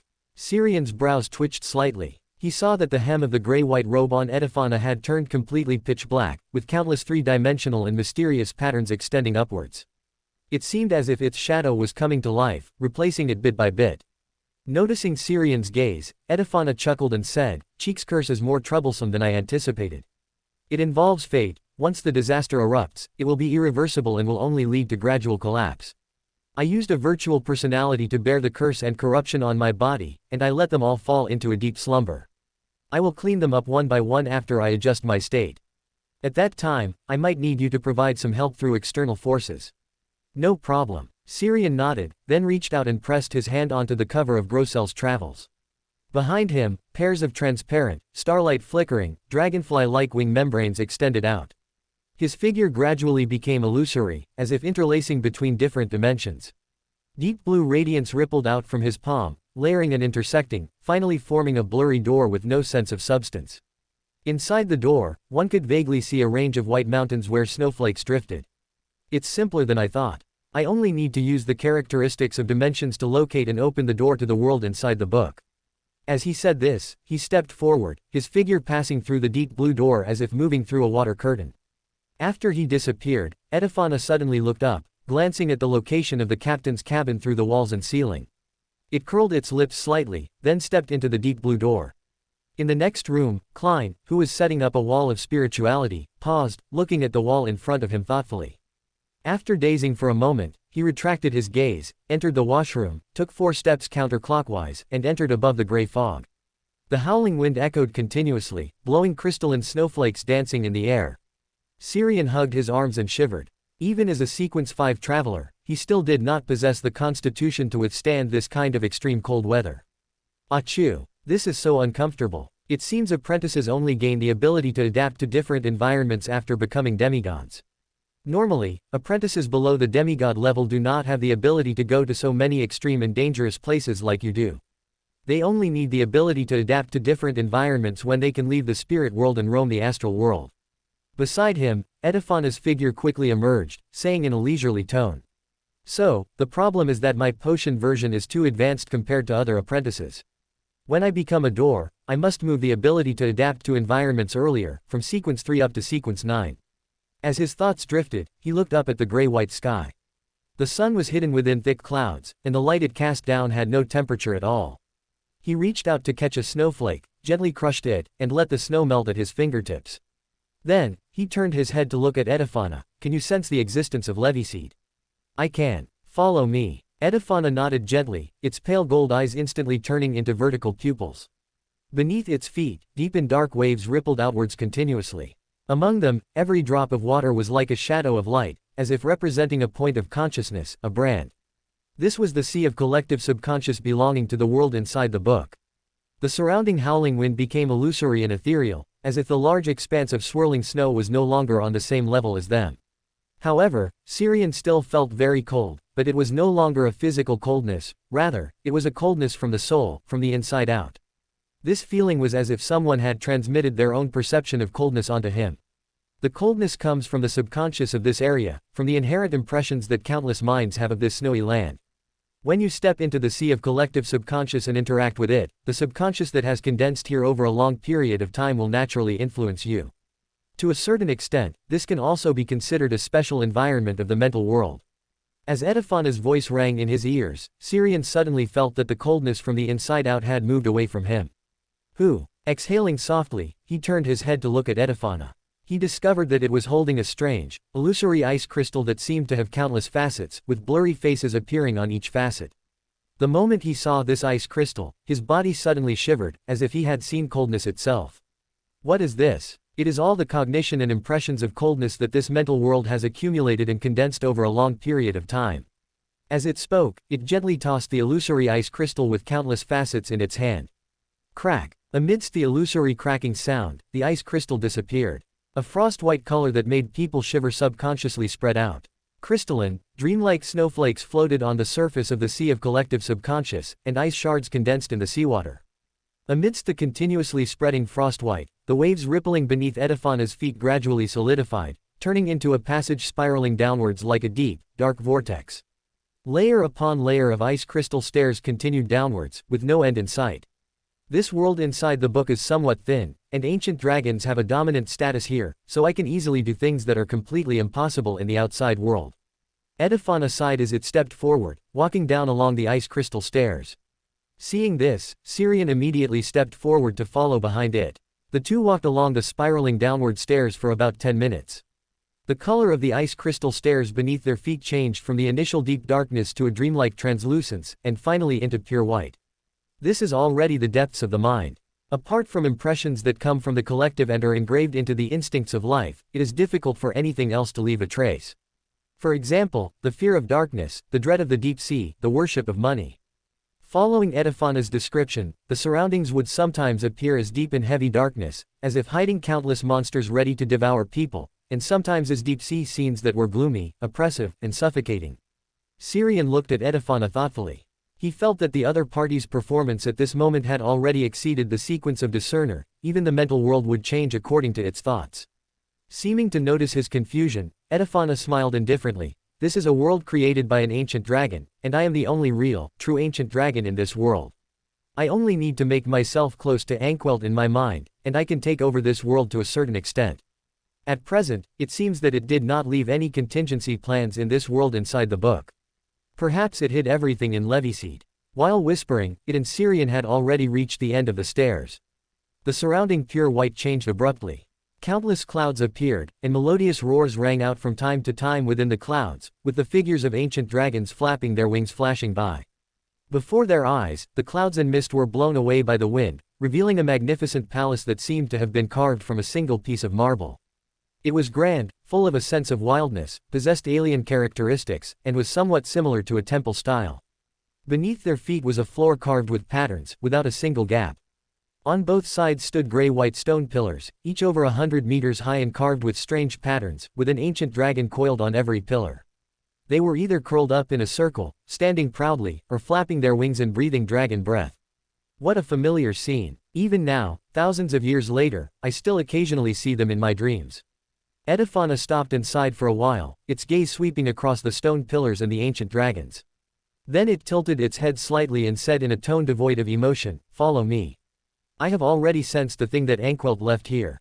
What it left behind is not just a resurrection contingency, but also the hope of returning to Sequence Zero, or even going further. However, it seems it is unlikely to succeed now. These are no longer important. The era of ancient dragons has long passed. I would rather go see an old friend." As it spoke, it quickened its pace. Seeing this, Syrian also had to quicken his pace. Then he discovered that the surrounding scenery was retreating at an unreasonable speed. Despite just taking normal steps, he had somehow achieved the effect of shrinking the ground to an inch. Soon, they arrived at a vast plaza surrounded by stone pillars that were even taller than the previous ones. At the edge of the plaza, Syrian suddenly stopped and cautiously looked around. He seemed to know where this was, that plaza where any echo in one's heart would be presented, the place Klein had named the Hall of Truth. Edifana did not stop because of his sudden halt, stepping straight into the plaza. After entering the plaza, its figure suddenly expanded and grew taller, turning directly into a gray-white ancient dragon with black slime that was difficult to shake off, and a lizard-like face that revealed a clear sense of old age. It flapped its thick, membrane-covered wings, soared into the air nimbly, and then landed on the third stone pillar on the left edge of the plaza.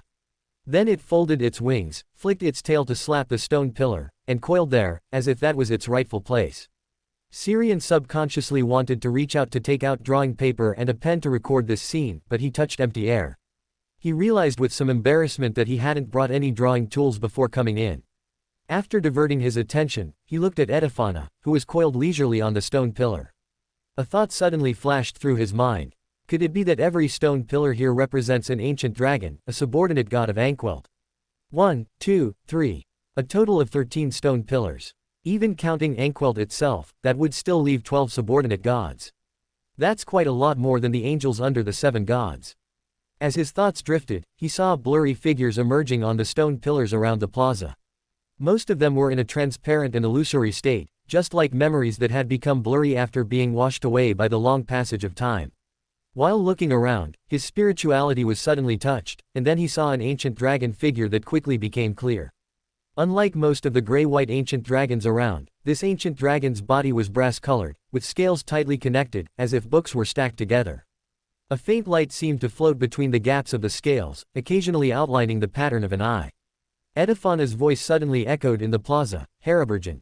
Since the era of the ancient dragons came to an end, this is our first meeting. I didn't expect it to be in a place like Leviseed. As the voice echoed, Syrian saw the surroundings of the plaza become shrouded in clouds and mist. One giant ancient dragon after another shuttled through the clouds. They were playing and hunting, everything appearing free and unrestrained. Such a scene lasted for a few seconds, then a golden sun rose from the ground. The blinding light burned the eyes of the ancient dragons, and the scorching temperature ignited their wings. One ancient dragon after another fell from the sky with mournful cries. At the same time, more ancient dragons flew out from the clouds, launching attacks towards that blazing sun. The sun cast down light, transforming into angels with wings of light, battling with the ancient dragons. Higher up, the Dragon King, who ruled over all ancient dragons, appeared, colliding with that sun, erupting with unimaginable light and heat. When this battle reached its most intense moment, all the scenes were gently turned over as if flipping the pages of a book. Immediately after book appeared stacked around, with a brass-colored eye on each book. Together, they formed an illusory tower whose top could not be seen. The higher the level, the deeper and darker it was, and the more it was filled with auras of madness, destruction, inauspiciousness, and disaster. Under such an aura, the shadow beneath Edifana suddenly became restless, surging upwards like a flood, gradually forming an independent shadow ancient dragon. As soon as this ancient dragon appeared, it was shrouded by a brilliant beam of light descending from the sky, collapsing in silence. The next second, the beam of light disintegrated, turning into countless tiny, dust-like golden spots of light. They swam in the air, outlining one mysterious symbol after another, and one illusory eye after another. Under the influence of the mysterious symbols around, the aura of the curse filled with disaster gradually flowed out from Edifana's body. As soon as this aura appeared, one weak point after another emerged under the gaze of the illusory eyes. Crack! Amidst the sound of illusory glass shattering, the curse wrapped around Edifana disintegrated in an instant. Then, those spots of light swimming in the air dissipated quickly. The illusory tower, which had been formed by countless books and eyes and had shrouded the entire plaza, also disappeared silently. At the edge of the plaza, Syrian looked thoughtfully at the brass-colored ancient dragon sitting atop the tall stone pillar, which had become transparent and blurry again. He felt that this ancient dragon, known for its wisdom, seemed to have glanced at him before leaving. He has left. Edifana's voice suddenly rang out beside him. Syrian turned his head subconsciously, seeing Edifana standing at the edge of the plaza, having returned to human form. Its figure was still withered, and its aged face revealed a deep sense of fatigue, but the blackness on the original gray-white robe had disappeared. Chapter 376, The Proposal. With a faint smile in her pale gold eyes, Edifana said, "My colleague from the old era seems to still hold some old affection.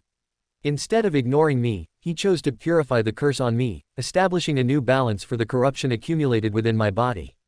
Perhaps he has other motives, but regardless, not having to fall into a deep sleep is a good thing for me. There isn't much time left for this world. Sometimes, I even worry that I'll wake up to find the world already destroyed. Theoretically, if this world is destroyed, you probably wouldn't wake up anyway." Seeing that Edifana seemed to be in a good mood, Syrian chimed in with a joke. Edifana was silent for a moment, then nodded quite seriously. "That's true. With the posture of those guys in the cosmos, once the apocalypse arrives, I might just die abruptly in my sleep." Pausing, her gaze swept over Syrian's feet, which had stopped at the edge of the plaza. "It seems you know this place very well. If you are worried that your innermost thoughts will be exposed by this plaza, I can leave a psychological suggestion to help you rein in your thoughts. A place like Leviseed should be beneficial for you to digest your potion. Since you're here, don't miss out." Syrian nodded in thought, then carefully took a step and entered the boundaries of the plaza. The next second, his voice echoed around them. "Does every stone pillar here represent an angel-level dragon?" "How miraculous." Just as his voice fell, Edifana's voice followed. "In terms of meaning and symbolism, yes, but in reality, the dragons here have never all been present at once. The second epic spanned a vast period, so vast that from a broader perspective, even angels fell quite frequently. Every stone pillar here represents an ancient dragon who once followed Anquelt. During the most glorious era of the dragons, there were 9 ancient dragons entrenched here at the same time. The third stone pillar on the left belongs to me, representing that I was the third ancient dragon to follow the Dragon King." Syrian nodded thoughtfully. "The third, that is really old, a senior figure, an undisputed elder among dragons." Quickly redirecting the thoughts floating in his mind, he hurriedly turned his head to look at the stone pillar where Haribergen had previously appeared, diverting his attention. The 8th, does this mean he only appeared in the mid-second epoch? Not entirely accurate, but close enough. Syrian nodded, then reined in his thoughts, following Edifana past the plaza toward the grayish-white throne standing atop several flights of steps. Enquelt also came into contact with the corruption originating from the Chaos Sea, and it was even more severe than mine. He combined the corruption from the Chaos Sea with a virtual persona to form a chaotic and mad negative personality, and sealed this personality beneath the throne of Leviseed, letting time wear it away. When the time is right, a group of people, driven by the sea of collective subconscious, will bring the quill of Alzuhad here, allowing him to return through it. Unfortunately, his plan was destined to fail. The quill of Alzuhad has already been targeted by Adam, so there is no chance for anyone to bring it here again. After a sigh of lament, she sat upon the tall, grayish-white throne, leaning her body back as the majesty of a dragon naturally emanated from her. Syrian couldn't help but widen his eyes slightly, wondering if she couldn't control herself and had developed ideas about Enquelt's negative personality, well, dragonality. At a time like this, should I first seek help from Haribergen, or should I observe first? As his thoughts drifted, Edifana suddenly let out a soft laugh. I haven't been induced by the corruption within me, I just suddenly thought of something. Syrian looked at her silently, waiting for her next words. Since Enquelt can no longer use this backup plan for resurrection, perhaps you can make use of it. I recall that the promotion ritual for a secret sorcerer requires the advancement seeker to seal a demigod-level creature with clear hostility. For you, the hostility of an ordinary demigod might not be enough to support the completion of your promotion, but Enquelt's negative personality is absolutely sufficient. Quote. Syrian suddenly fell silent. He felt that Edifana's idea was somewhat ridiculous, yet it also seemed to make a lot of sense. After thinking for a moment, he took a gold coin out of his pocket and flipped it into the air with a metallic ring. The gold coin flipped in the air a few times before falling back into his hand. Heads up, indicating affirmation. This meant that using Enquelt's negative personality as a component of the ritual was feasible. However, relying on himself to seal a special negative personality formed by an ancient god under the influence of a Sephira.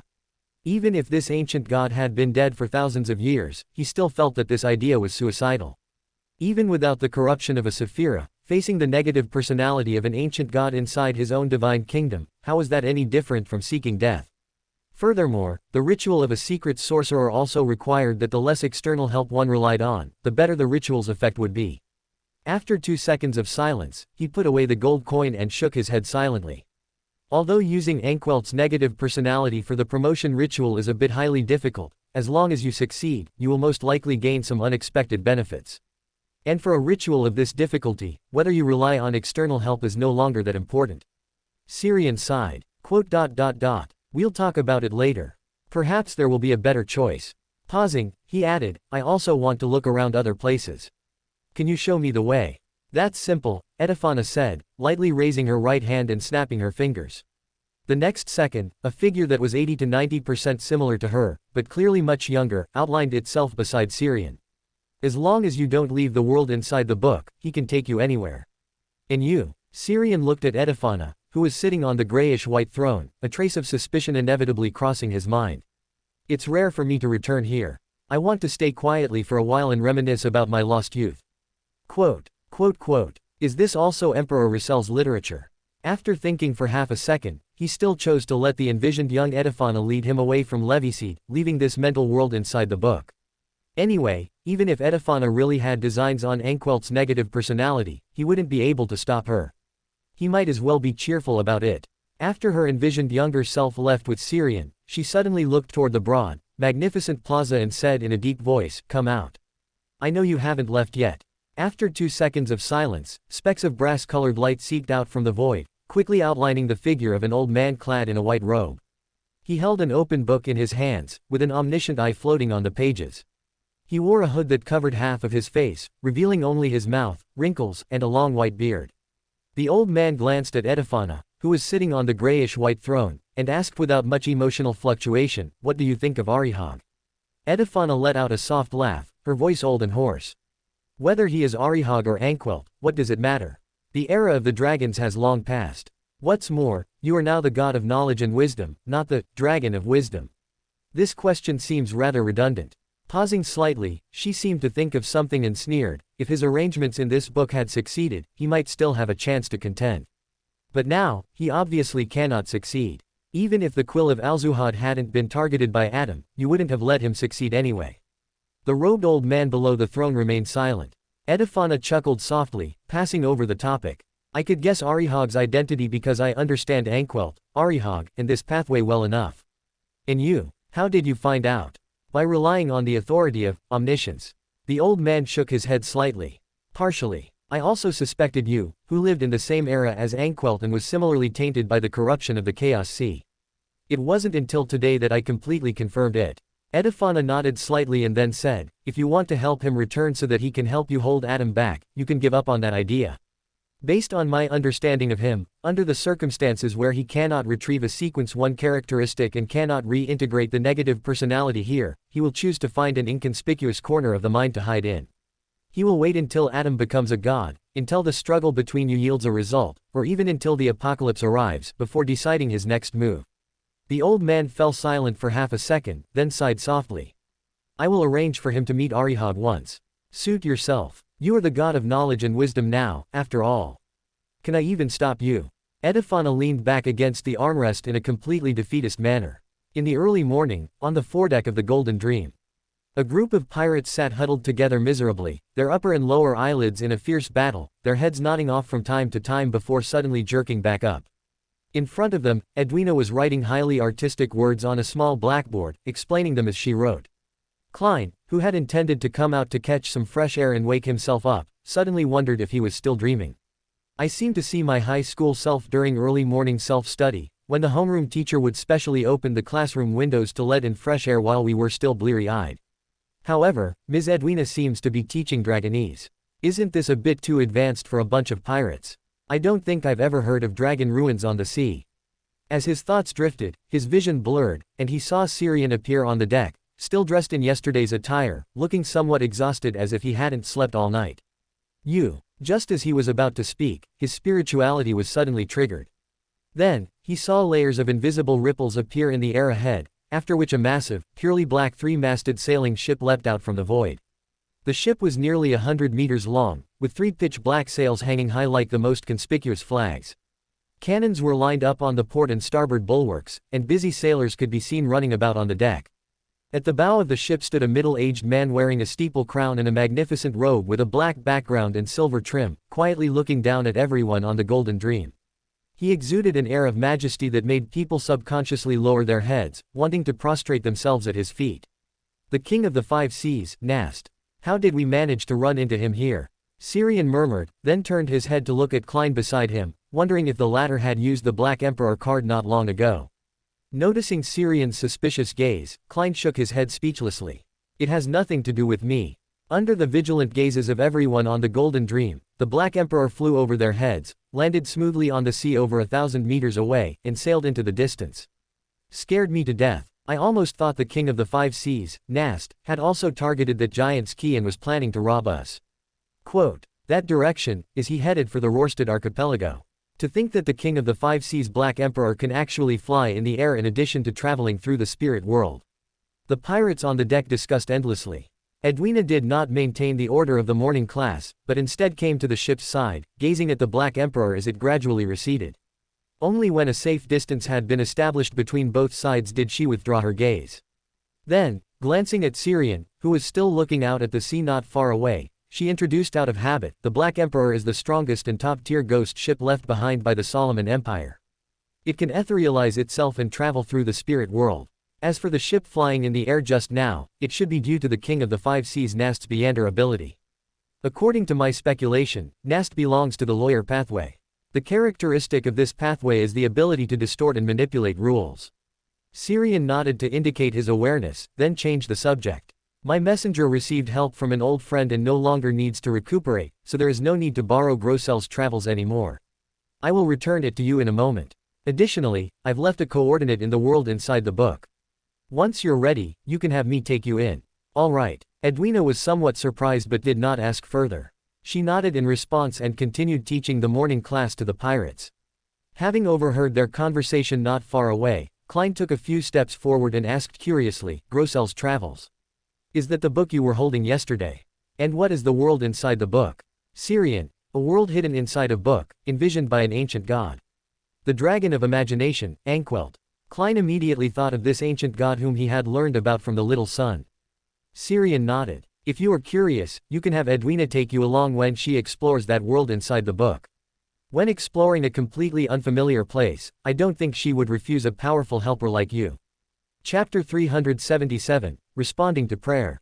Klein nodded slightly, feeling somewhat tempted by Syrian's suggestion. He was very curious about the world within the book that the other party mentioned. Perhaps I don't need to take the initiative to ask. Edwina will come to invite me when the time comes. After all, leaving someone as powerful and strange as me on the ship is a rather dangerous matter. However, the injured messenger, could it be the strange angel that Azek mentioned? Klein instinctively felt that this guess was a bit absurd, but thinking of the strange posture the other party had displayed before, which almost caused him to explode again above the gray fog, he inexplicably felt it was reasonable. I'm not envious, really. I should also prepare to summon my own messenger. Even if it's not an angel, a demigod would be fine. If that doesn't work, a sequence 5 is acceptable too. After a pause, his gaze swept over Syrian and Edwina, who was giving a morning class to the pirates. Summoning a messenger on the Golden Dream is a good choice. If an accident occurs, there will be 2 powerful Beyonders who can help resolve it. Although he felt that, given the attitude of Red Light Al Moria, the probability of an accident when summoning a messenger was not high, the possibility of summoning that kind of irrational spirit world creature could not be ruled out. While pondering, Syrian stepped forward and patted his shoulder, going to eat. The food on the Golden Dream is very good, even surpassing most famous restaurants on the sea. Is this reasonable? Klein subconsciously looked at the pirates sitting not far away attending the morning class. Piracy was probably the most unimportant and unprofessional side job they had. I remember the first mate of the Golden Dream has the title of gourmet on the sea. Perhaps it's related to this. In the canteen inside the cabin, because most of the pirates were still attending the morning class, it was empty, with only a few pirates sitting very improperly at the dining tables, bragging while eating. Because he had already familiarized himself with the cabin with Danitz yesterday, Klein directly took a standardized breakfast that had already been prepared from the serving window. Seafood porridge, toasted bread, fried sea fish, and a glass of fresh beer with a few pieces of unknown fruit the size of a fingernail cut in half floating in it. After finding a quiet corner to sit down, he took a sip of the fresh beer with a skeptical attitude, and then his eyes lit up. Very good. The alcohol taste is light, but it adds a fruity aroma and enriches the texture. Does this count as a pre-mixed drink? Syrian's action of biting the fried sea fish paused. Has anyone ever told you that you are very suitable to be a food critic? For someone like me who only knows how to say, not bad, delicious, awesome, you are a bit too pretentious. You've said it, he replied blandly, burying his head in enjoying the sumptuous and delicious breakfast in front of him. By the time they had almost finished breakfast, Danitz finally finished today's morning class and rushed to the canteen. Soon, Danitz brought over 2 people carrying trays and sat down at the table next to them very familiarly. He pointed to the 2 people behind him and introduced, this guy who looks human is, flowery bow tie, Jodson, the second mate of the Golden Dream. This chubby one is, Bucket, Daniels, our bosun. Don't add messy prefixes to my title. Excellent people always attract the jealousy of the mediocre. You have to understand Danitz. Ignoring Jodson and Daniel's complaints, he pointed to Klein again, this is German Sparrow. You might not know him, but you definitely know the creeping hunger he is wearing on his hand. As soon as he finished speaking, Jodson and Daniels looked at Klein's palm in unison, and even people at the nearby tables turned their heads. After 2 seconds of silence, Jodson said speechlessly, if I'm not mistaken, he isn't wearing anything on his hand. Danitz was stunned for a moment, followed Jodson's gaze, and then realized that Klein's hand was indeed empty. You actually took off creeping hunger. Could it be that he is wary of being on the Golden Dream? No, how could a lunatic like German have such an emotion as wariness? Soon he thought that when German Sparrow came back from outside last night, he was injured. He didn't have time to feed creeping hunger after using it yesterday, so he had to take off that glove to avoid its negative effects. Fortunately, the captain is powerful enough to make him wary, otherwise, this guy might randomly find a lucky pirate on the Golden Dream. I must find an opportunity to tell the captain to let the ship dock as soon as possible. We cannot let this dangerous guy stay on the ship for a long time. Moreover, these 2 people seem to have a strange curse, wherever they go, disaster spreads. First it was white agate, then it was biome, and just a moment ago we even encountered the king of the five seas and his black emperor. If we let them stay any longer, we might even encounter existences like Queen Mystic or the King of Immortality. The more he thought about it, the more Danitz felt that bringing Randolph Carter and Gehrman Sparrow to the Golden Dream was a wrong decision. Shit, staying with these two guys, I'm even worried about whether our Golden Dream will sink. While Danitz was letting his thoughts wander, Klein had already finished his breakfast and stood up, ready to leave. Noticing Gehrman Sparrow's flexible left hand, he realized belatedly that the injury on the other party's shoulder seemed to have healed. Your injury is already healed. He couldn't help but ask. He remembered that when he first saw Gehrman Sparrow last night, the other party's left shoulder had collapsed. Although Gehrman has the ability to transfer wounds and turn fatal injuries into serious ones, it cannot directly heal the wounds. He had previously dragged a broken hand for many days before it healed. Potion. Klein replied concisely. The moon who went into debt for that baron's inheritance charged me a full 80 pounds. Fortunately, the potion he prepared was effective enough, and it was delivered less than an hour after I requested it. Muttering a few words in his heart, he left the canteen directly, intending to go to the captain's cabin to discuss summoning a messenger on the ship with Edwina. After a while, Syrian also finished his breakfast. Just as he was about to stand up, his spirituality suddenly moved. He scanned the surroundings, and then, blink, Ed back to his room. Inside the room, Edifana placed several mystical items and a few folded letters on the desk, nodded slightly towards him, and then turned and disappeared. Syrian raised his hand, and the folded letters on the table flew into his hand on their own, unfolding with a flick. The letters were from Bach Griffin, and most of the content was the instructions for the few mystical items he had crafted. After reading, he rubbed his fingers lightly, and the letter paper was instantly ignited, and even the ashes were pushed out of the window by the swirling airflow. Then he looked at the mystical items on the table, a rusted red dagger, an evil magic book that seemed to be stained red with blood, and a black brooch with a sense of majesty. The efficiency is a bit low, but the finished products are quite good, and the negative effects aren't too troublesome. One is for Sun, one is reserved by Miss Justice, and for the remaining one, I can ask Edwina if she wants to buy it later. Anyway, it's useless for me to keep it. Whispering, he drew a piece of drawing paper, fantasized about the ritual depicted on it, and then sacrificed the two mystical items that already had specific destinations to Klein. After ending the ritual, he pushed his hands forward, opened a phantom door flickering with starlight in the air, and then entered the Traveler's Inn. A bright spark, burning quietly, floated in midair. Under the interplay of the faint blue firelight, the cosmos above the Traveler's Inn became brilliant, and every phantom star flickered with dazzling starlight. Looks like there's no problem. Whispering, Syrian took a step forward, reached out to grasp the quietly burning bright spark, and continuously poured in spirituality. Soon, those phantom stars all became clear in his eyes. He could see the person or object corresponding to every phantom star and could hear their voices. As his attention focused, he quickly found the phantom star representing Tobias. Great Silver Key, you are the sublime from the unknown, you are the door above the dimensions, you are the incarnation of art and fantasy.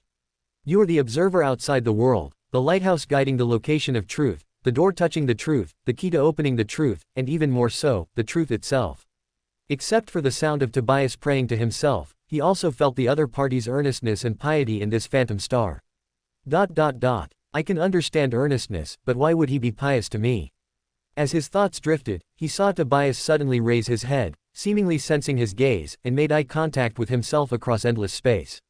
Then, the emotion on his face became visibly excited. But soon he restrained himself, lowered his head, and repeated the prayer over and over again. He is stimulated by what? If it weren't for the fact that there was no problem with the other party in his perception, Syrian would have suspected that he had accidentally contaminated him. After thinking for a moment, he felt that this change in the other party was likely due to that conqueror characteristic. There are only more than 10 years left until the apocalypse. At that time, if he is still Sequence 3, it will definitely be very dangerous, so he urgently needs to return to being an angel.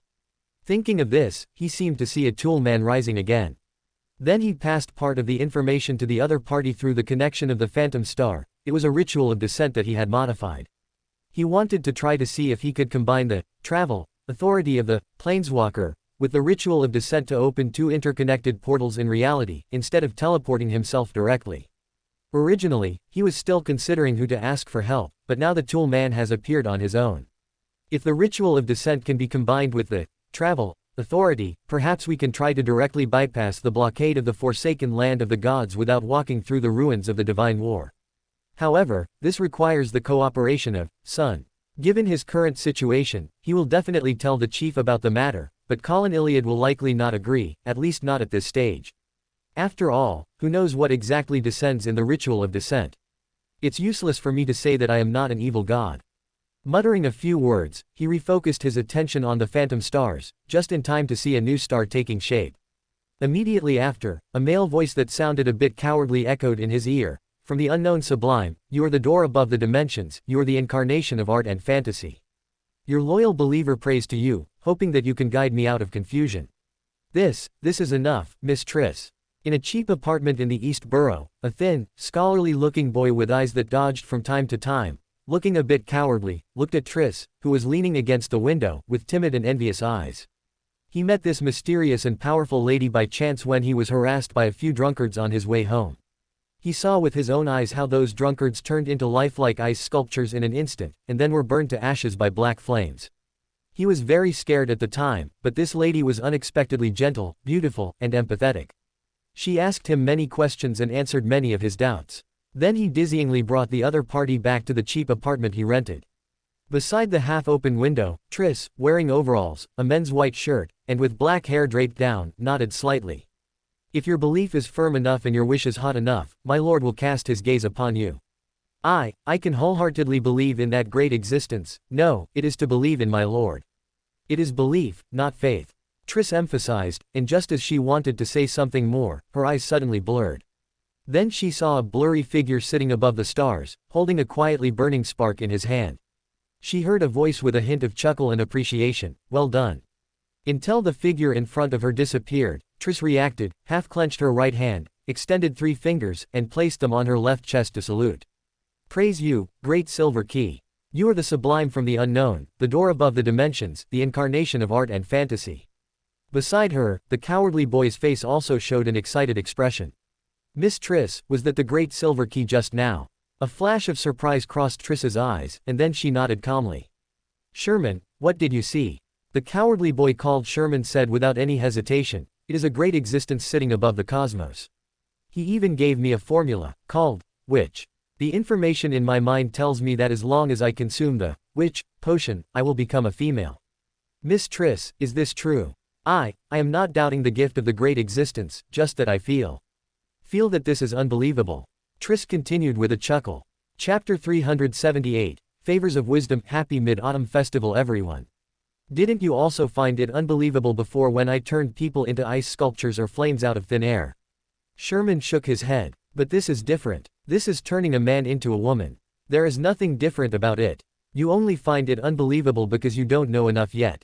For such a great existence, nothing is impossible. After a pause, Triss reached out and picked up a candle flame, letting it bloom in her hand before disappearing. Then she flashed a bright and charming smile at Sherman.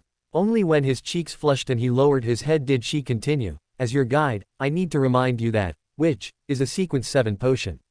Before consuming it, you still need to go through the 2 stages of Sequence 9 and Sequence 8. Originally, I should have given you some tests, but since you have already received the gaze and gift of my master, the previous arrangements are no longer suitable. While speaking, she pulled a prepared letter from the pocket of her overalls and handed it to Sherman. The latter took it curiously and unfolded it in front of him. Sequence 9. Assassin. Main ingredients: roots of a shadow poison flower, black feathers of a serpent-bodied monster bird. Sonia C., on the deck of the Golden Dream. Klein glanced at Edwina and Syrian standing not far away, then looked back at the pirates who were pretending to walk around, chatting, and glancing over here from time to time near the cabins and railings. I'm just summoning a messenger. Is it really necessary for so many people to watch? Those who don't know better would think Edwina changed your class mode.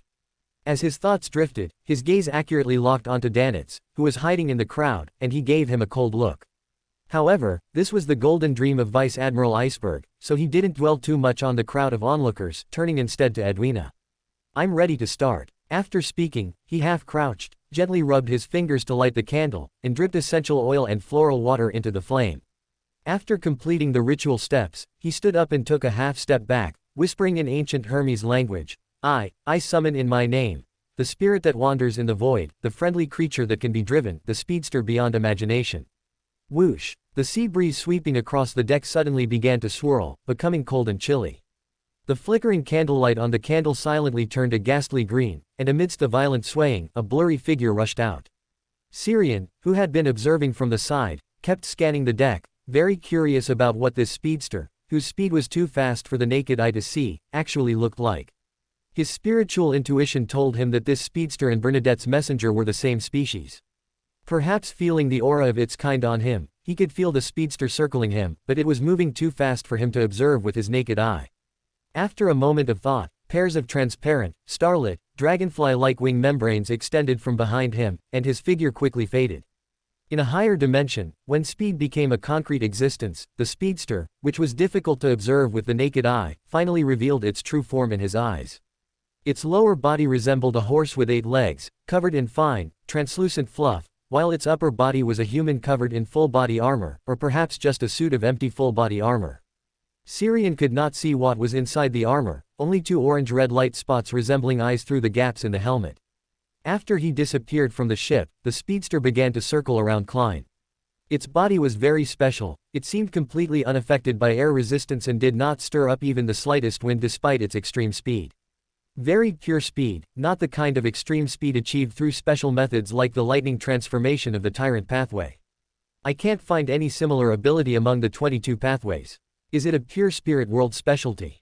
Or is there some divine pathway outside this planet that masters speed, and the speedster is a product of that influence? Muttering a few words to himself, the transparent, starlit wings behind him flapped gently, and his body gradually descended in dimension. On the deck of the Golden Dream, Xiang's figure reappeared. He glanced at Klein and said in a calm tone, "That speedster has been circling you," and even took the time to tour the entire ship and the surrounding sea area. With such speed, it's probably one of the most prominent among the speedsters in the spirit world. If it's just for delivering letters, it's a very good choice, the efficiency is definitely high. If you want to find a more powerful messenger that can also help with combat when necessary, you can rethink the summoning incantation. Is this the spirit world version of the Flash? Klein complained inwardly, his eyes constantly scanning the surroundings. Neither his eyes nor his intuition could find any trace of the speedster. After hesitating for a moment, he chose to give up on using the speedster as his messenger. An invisible messenger always feels like a horror story. Collecting his thoughts, he spoke again, I end this summoning in my name. Then he looked at Xiang. Do you have any suggestions? Loosen the conditions and let the spirit world creatures fight for it themselves. Those who can respond to you will definitely be spirit world creatures suitable in all aspects. Hearing his words, Edwina couldn't help but interrupt, the spirit world is too vast. A summoning without limitations could very likely summon dangerous spirit world creatures. Klein nodded in agreement. Previously, he had specifically communicated with Edwina and had a clearer understanding of the spirit world and spirit world creatures. Although Seven Lights showed great respect to him, the spirit world was not entirely filled with friendly existences like Seven Lights. He might just summon a spirit world creature so chaotic that it didn't even know what respect was. How about I go to the spirit world and ask the Seven Lights to hold a job fair for you? Whoever wins can become your messenger. Is there any other reliable method? Xiang nodded. Yes, find a Seven Lights to help keep an eye on things, and directly kick out any unqualified spirit world creatures that try to respond to the ritual.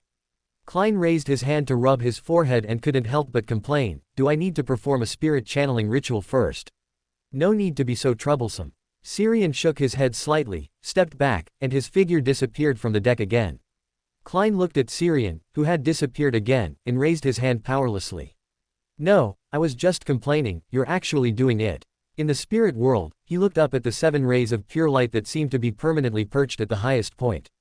Before he could speak, one of the clear rays of light suddenly drew closer, gathered before his eyes, and condensed into a familiar human figure. The extremely majestic red light Al Moria, dressed in a bright red robe. The appearing red light Al Moria spoke proactively, I, along with several other 7 lights, have established a secret organization dedicated to teaching people knowledge, called the Brotherhood of the 7 Lights. Among them, there are some spirit world creatures that are powerful and friendly enough. Is this selling his subordinates since he can't sell himself? I don't have any objections, I just don't know if Miss Messenger will agree. As his thoughts drifted, he nodded slightly. I understand. Then he left the spirit world directly. On the deck of the Golden Dream, Xiang looked at Klein, who was talking to Edwina, and briefly relayed the words of Red Light Al Moria. Finally, He added, the one you summon might not necessarily be a member of the Brotherhood of the Seven Lights, but with Red Light keeping an eye on things, there definitely won't be any messy spirit world creatures responding to the ritual. Klein nodded with a complicated expression. For a moment, he even suspected that Syrian was an incarnation of one of the seven lights of the spirit world. How is this the kind of interpersonal relationship a normal sequence 5 should have? Collecting his thoughts, he performed the ritual again. I summon in my name, the spirit that wanders in the void, the friendly creature that can be driven, the unique existence willing to become my messenger. Whoosh! On the deck, the cold sea breeze swirled again, blowing the candle flame, which had been stained a ghastly green, causing it to sway constantly until it expanded into an illusory crack. Klein stared intently at the crack leading to the spirit world in front of him. 1 second, 2 seconds passed, and everything remained unchanged. He turned his head to look at Syrian with some hesitation, only to see that his figure had already disappeared. This guy, he isn't fooling me, is he? As soon as the thought arose, his spiritual intuition suddenly stirred, and he quickly turned his head. A translucent head was slowly emerging from the crack stretched out by the candle flame. It was a woman's head with smooth, pale golden hair, scarlet eyes, and a bright, imposing appearance. Looks a bit familiar. Meanwhile, among the gathered spirit world creatures, Syrian rubbed his head in pain, looking at the various spirit world creatures scattered not far away, and couldn't help but laugh. Miss Messenger doesn't play by the rules. She actually started with a wraith scream upon meeting, directly knocking down all the competitors. It's just that she doesn't know her own strength. She even accidentally hurt me, a spectator. After a pause, he restrained his smile and looked at Red Light Almoria, who was wearing a bright red robe. The latter returned a helpless smile. Although this lady cut the line, she also meets the conditions for a messenger needed by the great ruler of the spirit world. It's clearly because you were also affected by the wraith scream, and didn't react in time. Cough. Almoria gave him a faint look. Syrian didn't mind the look and said with a curled lip, if you hadn't fixed the location for responding to the ritual here, maybe that lady carrying 4 heads wouldn't have grabbed first place. Almoria shook his head slightly and proactively skipped the topic. Her name is Rynette Tinacare. She was once an angel of the Temperance faction of the Rose School of Thought, and fell in the civil war of the Rose School of Thought.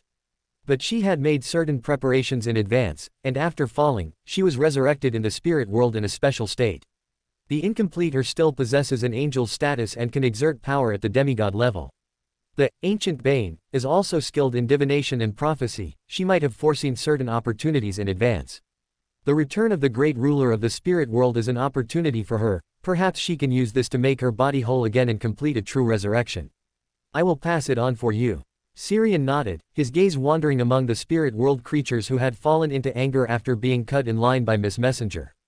These spirit world creatures didn't feel weak to him. At worst, they were existences at the demigod level. The Brotherhood of the Seven Lights has something going on. Just this group of spirit world creatures before him could support a large secret organization. Unfortunately, it still failed. It's mainly because Miss Messenger herself is not weak, and her actions were abrupt, decisive, and swift. As his thoughts drifted, he noticed a special spirit world creature. It was a translucent rabbit, wearing a white hooded robe, holding an open book in its hands, and sporting a long white beard on its chin. Among a group of spirit world creatures that were all at least demigods, it was incredibly weak. This is a nepotism hire, right? Syrian turned his head to look at Red Light Almoria. The latter shook his head slightly, his tone not very calm. Look at its attire, don't you find it somewhat familiar? Hearing Red Light's answer, he re-examined the rabbit-like spirit world creature. Hooded robe, holding a book, and also having a beard. Subconsciously, a statue that looked about 40 or 50% similar to it flashed through his mind. He looked at Red Light Almoria for confirmation. The latter nodded, then shook his head. It's not him, but the fact that it can maintain this appearance itself explains some issues, doesn't it?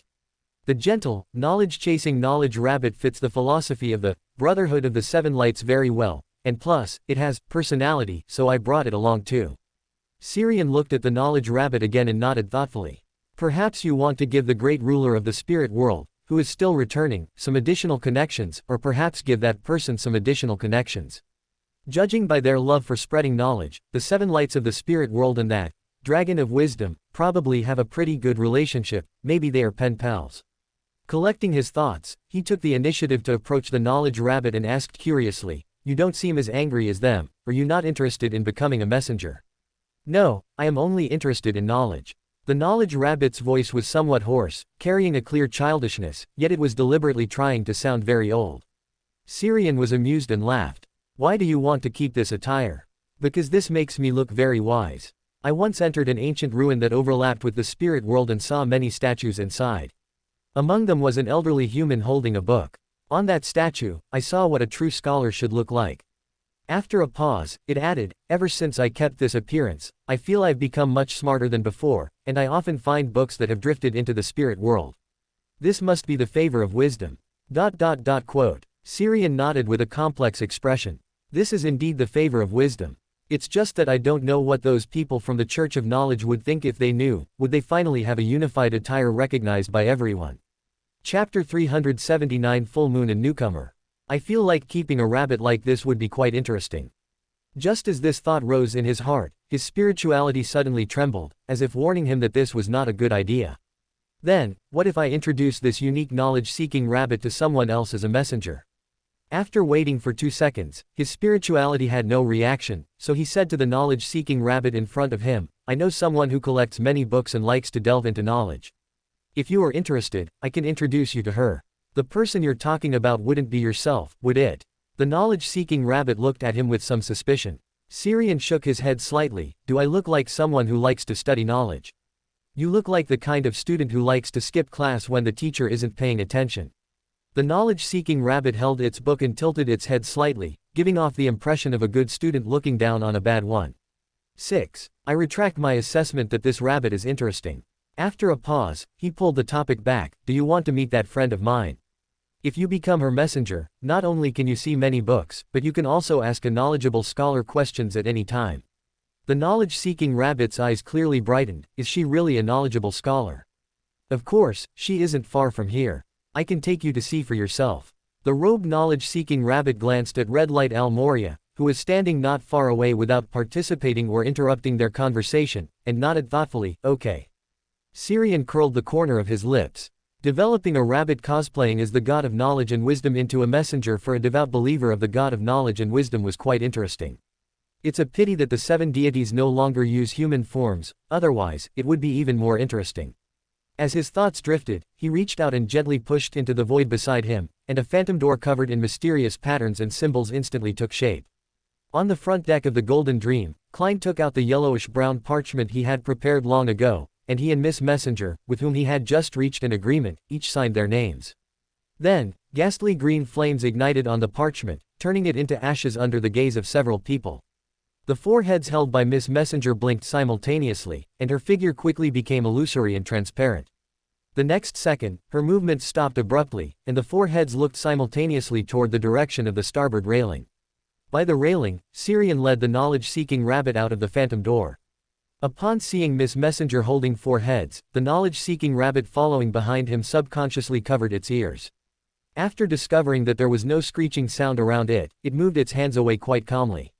The 4 golden-haired, red-eyed heads held by Miss Messenger nodded slightly toward Xiang, then her figure became illusory again, shrinking back into the spirit world rift stretched out by the pale candlelight. After the newly contracted messenger left, Klein looked at Xiang in surprise. Do you know each other? I don't know her. Maybe it's because I'm popular.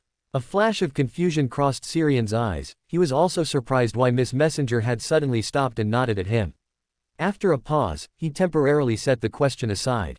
He led the knowledge-seeking rabbit toward Edwina. This is a spirit world creature I just met, a knowledge-seeking rabbit that likes to pursue knowledge. I think you should get along well, so I brought it out for you to meet. A look of surprise flashed across Edwina's face, and then she curiously examined this knowledge-seeking rabbit that looked quite unique. I have studied knowledge-seeking rabbits before. They are a kind of friendly spirit world creature that loves knowledge, but they are relatively weak. This one is taller than the knowledge-seeking rabbits I've seen before, and its body is more solid. It should be a knowledge-seeking rabbit that has mutated after coming into contact with some special knowledge. Such knowledge-seeking rabbits are very rare even in the spirit world, because many special types of knowledge are inherently dangerous and difficult for weak knowledge-seeking rabbits to withstand. The knowledge-seeking rabbit did not feel offended by her words. Instead, it nodded in agreement. You are right. I previously tried to share knowledge with my kin, but they couldn't understand it at all, nor could they listen to it. Sighing like a human, it pointed at Xiang and said, he said you have collected many books and are also a knowledgeable scholar. Edwina nodded and replied, I do have quite a collection of books, but regarding being knowledgeable, I feel more like a scholar seeking knowledge. The knowledge-seeking rabbit nodded thoughtfully and continued to ask, if I become your messenger, can I read books here and ask you questions? Edwina smiled, of course. Sharing and spreading knowledge is the doctrine of my lord. Okay, then let's sign the contract. The knowledge-seeking rabbit immediately tore a blank page from the book it was holding, took out a white quill from its white robe, and quickly wrote down lines of ancient Fasak words. Syrian watched this fast-paced scene in a daze. Why does it feel like I've become a tool for introducing them to each other?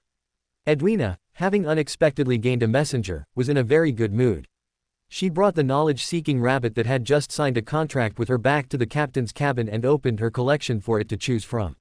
Space on the ship is limited, so I only have a portion of my books stored here. You can choose whatever you like. If there isn't what you want to read here, you can tell me the name of the book or the content you want to see, and I can find time to transcribe it. The knowledge-seeking rabbit, which had already lunged at the bookshelf, nodded with absolute satisfaction. This is enough. These books are enough for me to read for a long time. Knock, knock. Edwina glanced at Danitz, who was standing at the door knocking while peering around, and nodded slightly. Come in. Is there something you need? Receiving permission, Danitz quickly entered the room and casually closed the open captain's cabin door. Captain, I think letting those two guys stay on the Golden Dream like this is really dangerous. We should dock as soon as possible and then let them get off the ship. Edwina frowned. They shouldn't have any malicious intent. But they are just too unlucky, it's as if they were cursed by fate. Danitz couldn't help but complain about his exaggerated experience from the White Agate to Byam. I feel like all the major events that happened in a year, no, several years, combined don't amount to as much as what I've experienced in this half a month. And as soon as they arrived on the ship, we encountered the King of the Five Seas, Nast, and his Black Emperor. That was just incredibly unlucky. Edwina finally couldn't help but frown. After thinking for a moment, she said, I will seriously consider the problem you raised. At night, a crimson full moon hung high in the sky, casting a layer of quiet veil over the deep blue, nearly black sea surface. It's the full moon again. Klein swallowed the last bite of his food, glanced at the moonlight outside the window, sighed, and quickly got up to return to his room. In Backland, inside a room with tightly closed doors and windows, Lawrence sat straight in front of a wall hanging a peculiar scroll. The scroll depicted a pattern composed of stacked phantom doors surrounded by multiple lines and eyes. He clasped his hands together and pressed them against his chin, saying in a low voice, the sublime from the unknown, you are the door above dimensions, you are the embodiment of art and fantasy. Your loyal believer prays to you, praying to pass through tonight's full moon safely. After he repeated it twice, his vision suddenly darkened, and starlight faintly flickered around him, outlining a grand and vast figure. At the same time, similar things happened to all members of the Abraham family in Backland. Some were calm and restrained but could not hide their excitement, but more people were astonished and so excited that they even forgot the words of prayer. After coming to their senses, they prayed even more sincerely. Inside the Traveler's Inn, Syrian could clearly feel the emotional changes in those illusory stars. No matter how complex their emotions were before, whether it was suspicion or vigilance, the Abrahams who were praying to him for protection at this moment were exceptionally sincere. Through the prayer light spots, Syrian discovered that many of them had a tendency to develop into devout believers. Syrian leaned back in his high-backed chair. After withdrawing his attention, he looked at the brilliant spark burning quietly in his hand, lost in thought. This planeswalker characteristic came just in time, otherwise, handling so many prayers from the Abrahams at once would be a significant problem for me. Even if all of them were concentrated in Backland, responding to their prayers and providing protection would be a very mentally exhausting task. After whispering for a while, he turned his attention to the prayer light spot representing Tobias and transmitted a message over. In Backland, Tobias, who was tasting his drink, paused. A blurry figure sitting above the stars appeared before his eyes, and magnificent, overlapping voices echoed in his ears. Collect information related to the Aurora Order's Saint of Secrets bodies. You can seek some help from the members of the Abraham family. After the scene before him disappeared, he earnestly praised the silver key, once before thinking about the meaning of the words just now. The Saint of Secrets, bodies, is also related to the Abraham family. Is this to start pushing that proxy to advance to a demigod? That is to say, that little guy is already a traveler now. His advancement is as simple as me drinking, is this divine grace? Muttering a few words, he got up from his seat, glanced at the crimson full moon outside the window, and sat back down. That group of Abrahams should still be avoiding the full moon whispers at this time, they probably don't have time to deal with me. Taking a gulp of his drink, he began to think about where to start investigating the Saint of Secrets' bodies. Although he felt it would be very tedious, he did not reject such a task. He needed to demonstrate his value and ability to that great existence. Even if I can't become a conqueror, returning to the ranks of Weather Warlock is a very necessary thing. Above the gray fog, inside the ancient palace that looked like a giant's dwelling, Klein estimated the time when the full moon would end and sent the magician furs away from the space above the gray fog. He looked around the empty hall and couldn't help but yawn. Having sat above the gray fog for so long, he was really a bit sleepy, but to maintain the image of Mr. Fool, he could only force himself to fight his drowsiness and talk to Ms. Magician. Just as he was preparing to return to reality, he suddenly saw a phantom crimson star deep in the boundless gray fog become bright. It expanded and contracted, diffusing light like water. This was a crimson star that did not belong to any member of the Tarot Club. Has someone else been tricked into chanting the honorific name of the fool-like moon? While whispering, he extended his spirituality to touch this constantly expanding and contracting crimson star, seeing the information it contained. It was a black-haired woman wearing a classical robe. She was lying on the floor, writhing in pain and distortion. In the blurry image, Klein saw the flesh on her body cracking and condensing inward, as if eyeballs were about to grow out. Above this scene of near loss of control, there was a pair of cold, ruthless, lashless, almost transparent eyes indifferently staring at everything. Hidden Sage, Klein exclaimed in surprise, then raised his hand to summon the Sea God Scepter from the pile of miscellaneous items, as well as the fist-sized manipulator, Beander characteristic that looked like a heart, and held them in his hands. The former was his most effective means of attack, and with the latter, he could borrow the suppression of this space above the gray fog to forcibly leverage some power to soothe the mind. But after observing carefully, he discovered that the influence this black-haired woman was receiving came from the depths of her spirit body, on her mental body. It's a bit like what Ms. Magician looked like when she suffered from the full moon whispers. It's a good thing I didn't just throw a few lightning bolts down earlier, otherwise, I would have done a disservice with good intentions. After talking to himself, he directly chose to pull the person into the space above the gray fog. This was the simplest way to solve the problem on the other party. As for whether the other party was worth saving, or whether she harbored malice, this was not a problem for him, who possessed the Sea God Scepter, and a demigod level characteristic. Although he didn't know at what level of Beander this black-haired woman was, he could roughly judge that she was not yet a demigod. Soon, a strange figure appeared on the right side of the mottled long table, sitting on a chair that did not belong to any Tarot Club member. Katlia blinked blankly, suddenly liberated from the extreme pain, still a bit dazed for a moment. She subconsciously scanned her surroundings.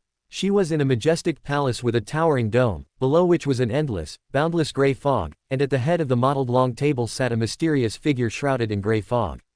After gathering her thoughts, she looked at the figure shrouded in gray fog and asked floatingly, "Is this the underworld? I think there is still a big difference between here and that space of only death and decay." Katlia was stunned for a moment. The other party's leisurely tone made her feel that she had come to a place even more mysterious than the legendary underworld. Chapter 380 Monday. After a brief silence, Katlia cast her gaze once again toward the mysterious figure shrouded in gray fog at the head of the table. Judging by his appearance and voice, he was a male, wearing a fashionable black tailcoat without a bow tie, but she couldn't make out any more details. Her gaze did not linger on him for too long. For a powerful Beander, such a stare was too direct and quite impolite. After shifting her gaze, she noticed the milky white scepter in his hand that was slightly longer than a forearm. Katlia's pupils constricted. From the dense, cyan blue gems embedded in the scepter, she felt the aura of a violent sea and storm, but beyond the violence, she also sensed something holy and majestic. This was a demigod-level item, and one that could be considered powerful even among demigods. Yet in the hands of this existence, it looked like a toy. Shifting her gaze again, she saw a grayish-white object the size of a fist on the mottled bronze long table, its shape resembling a heart. The surface of this heart was covered in grayish-white folds, as if it were some strange kind of brain, and on each fold, countless symbolic signs and strange patterns extended in layers. These patterns penetrated into the surrounding environment, as if connecting to some world that was difficult to see. This was another demigod-level item.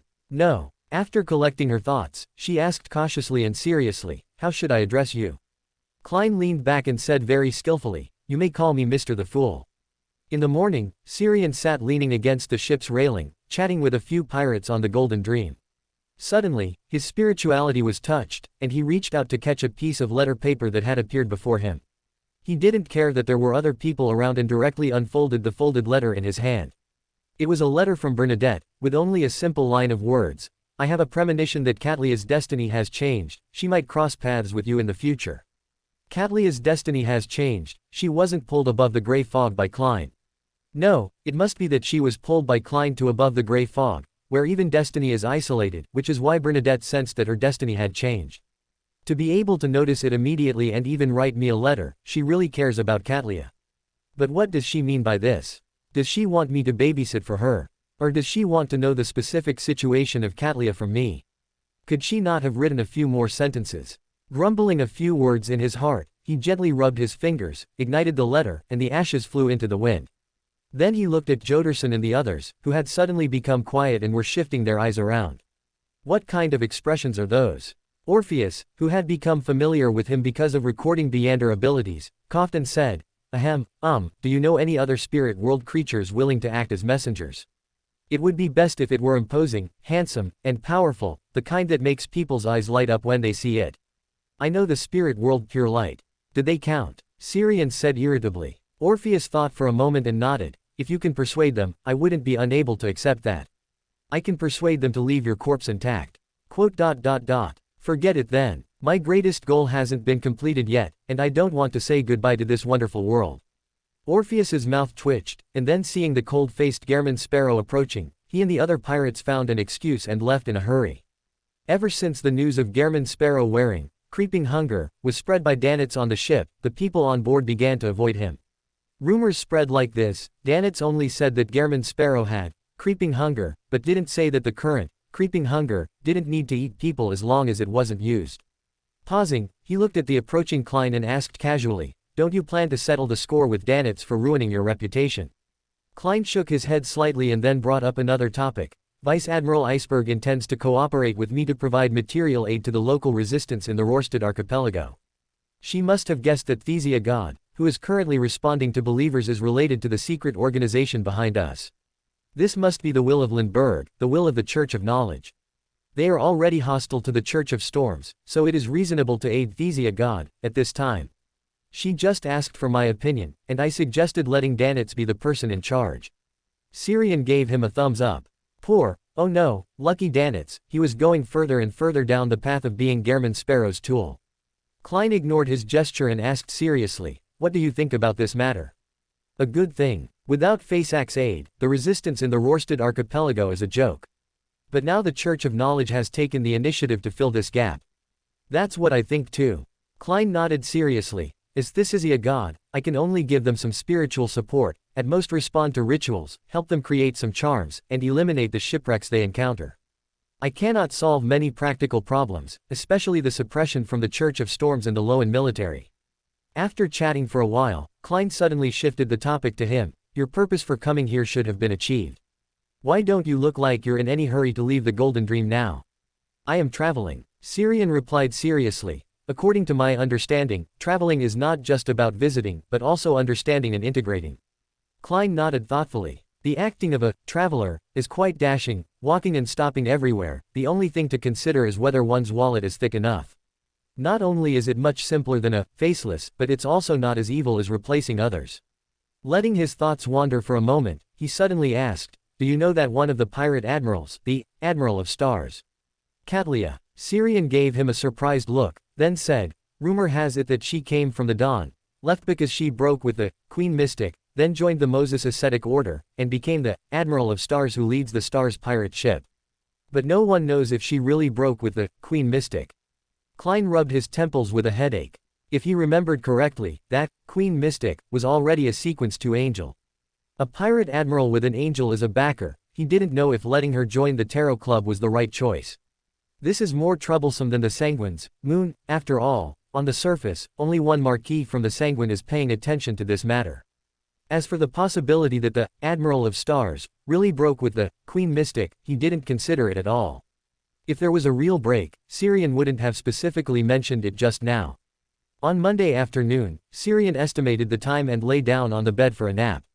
Not long after, crimson light surged before his eyes like water, drowning everything. Inside the ancient, mysterious, and magnificent palace, Xiang was not too surprised to find a newcomer opposite him.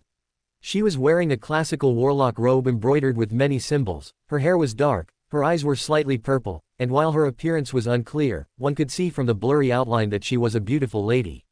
While he was observing the newcomer, the hermit, Justice Audrey had already stood up, slightly lifting her skirt to salute the fool, at the head of the table. "Good afternoon, Mr. the Fool." "Good afternoon, Mr. Hanged Man." She greeted everyone in the order they joined the tarot club quite skillfully, thereby allowing the newcomer, the hermit, to briefly get to know everyone present. At this time, the hermit, Liao, also cautiously and seriously observed everyone according to the order in which Justice Audrey greeted them. Hanged Man, a man in his prime, about 30 years old, the robe on him, a member of the Church of Storms. Sun, a young male, perhaps not yet an adult, but actually the tallest of everyone, a Phasation. But the style of his clothes doesn't look like it.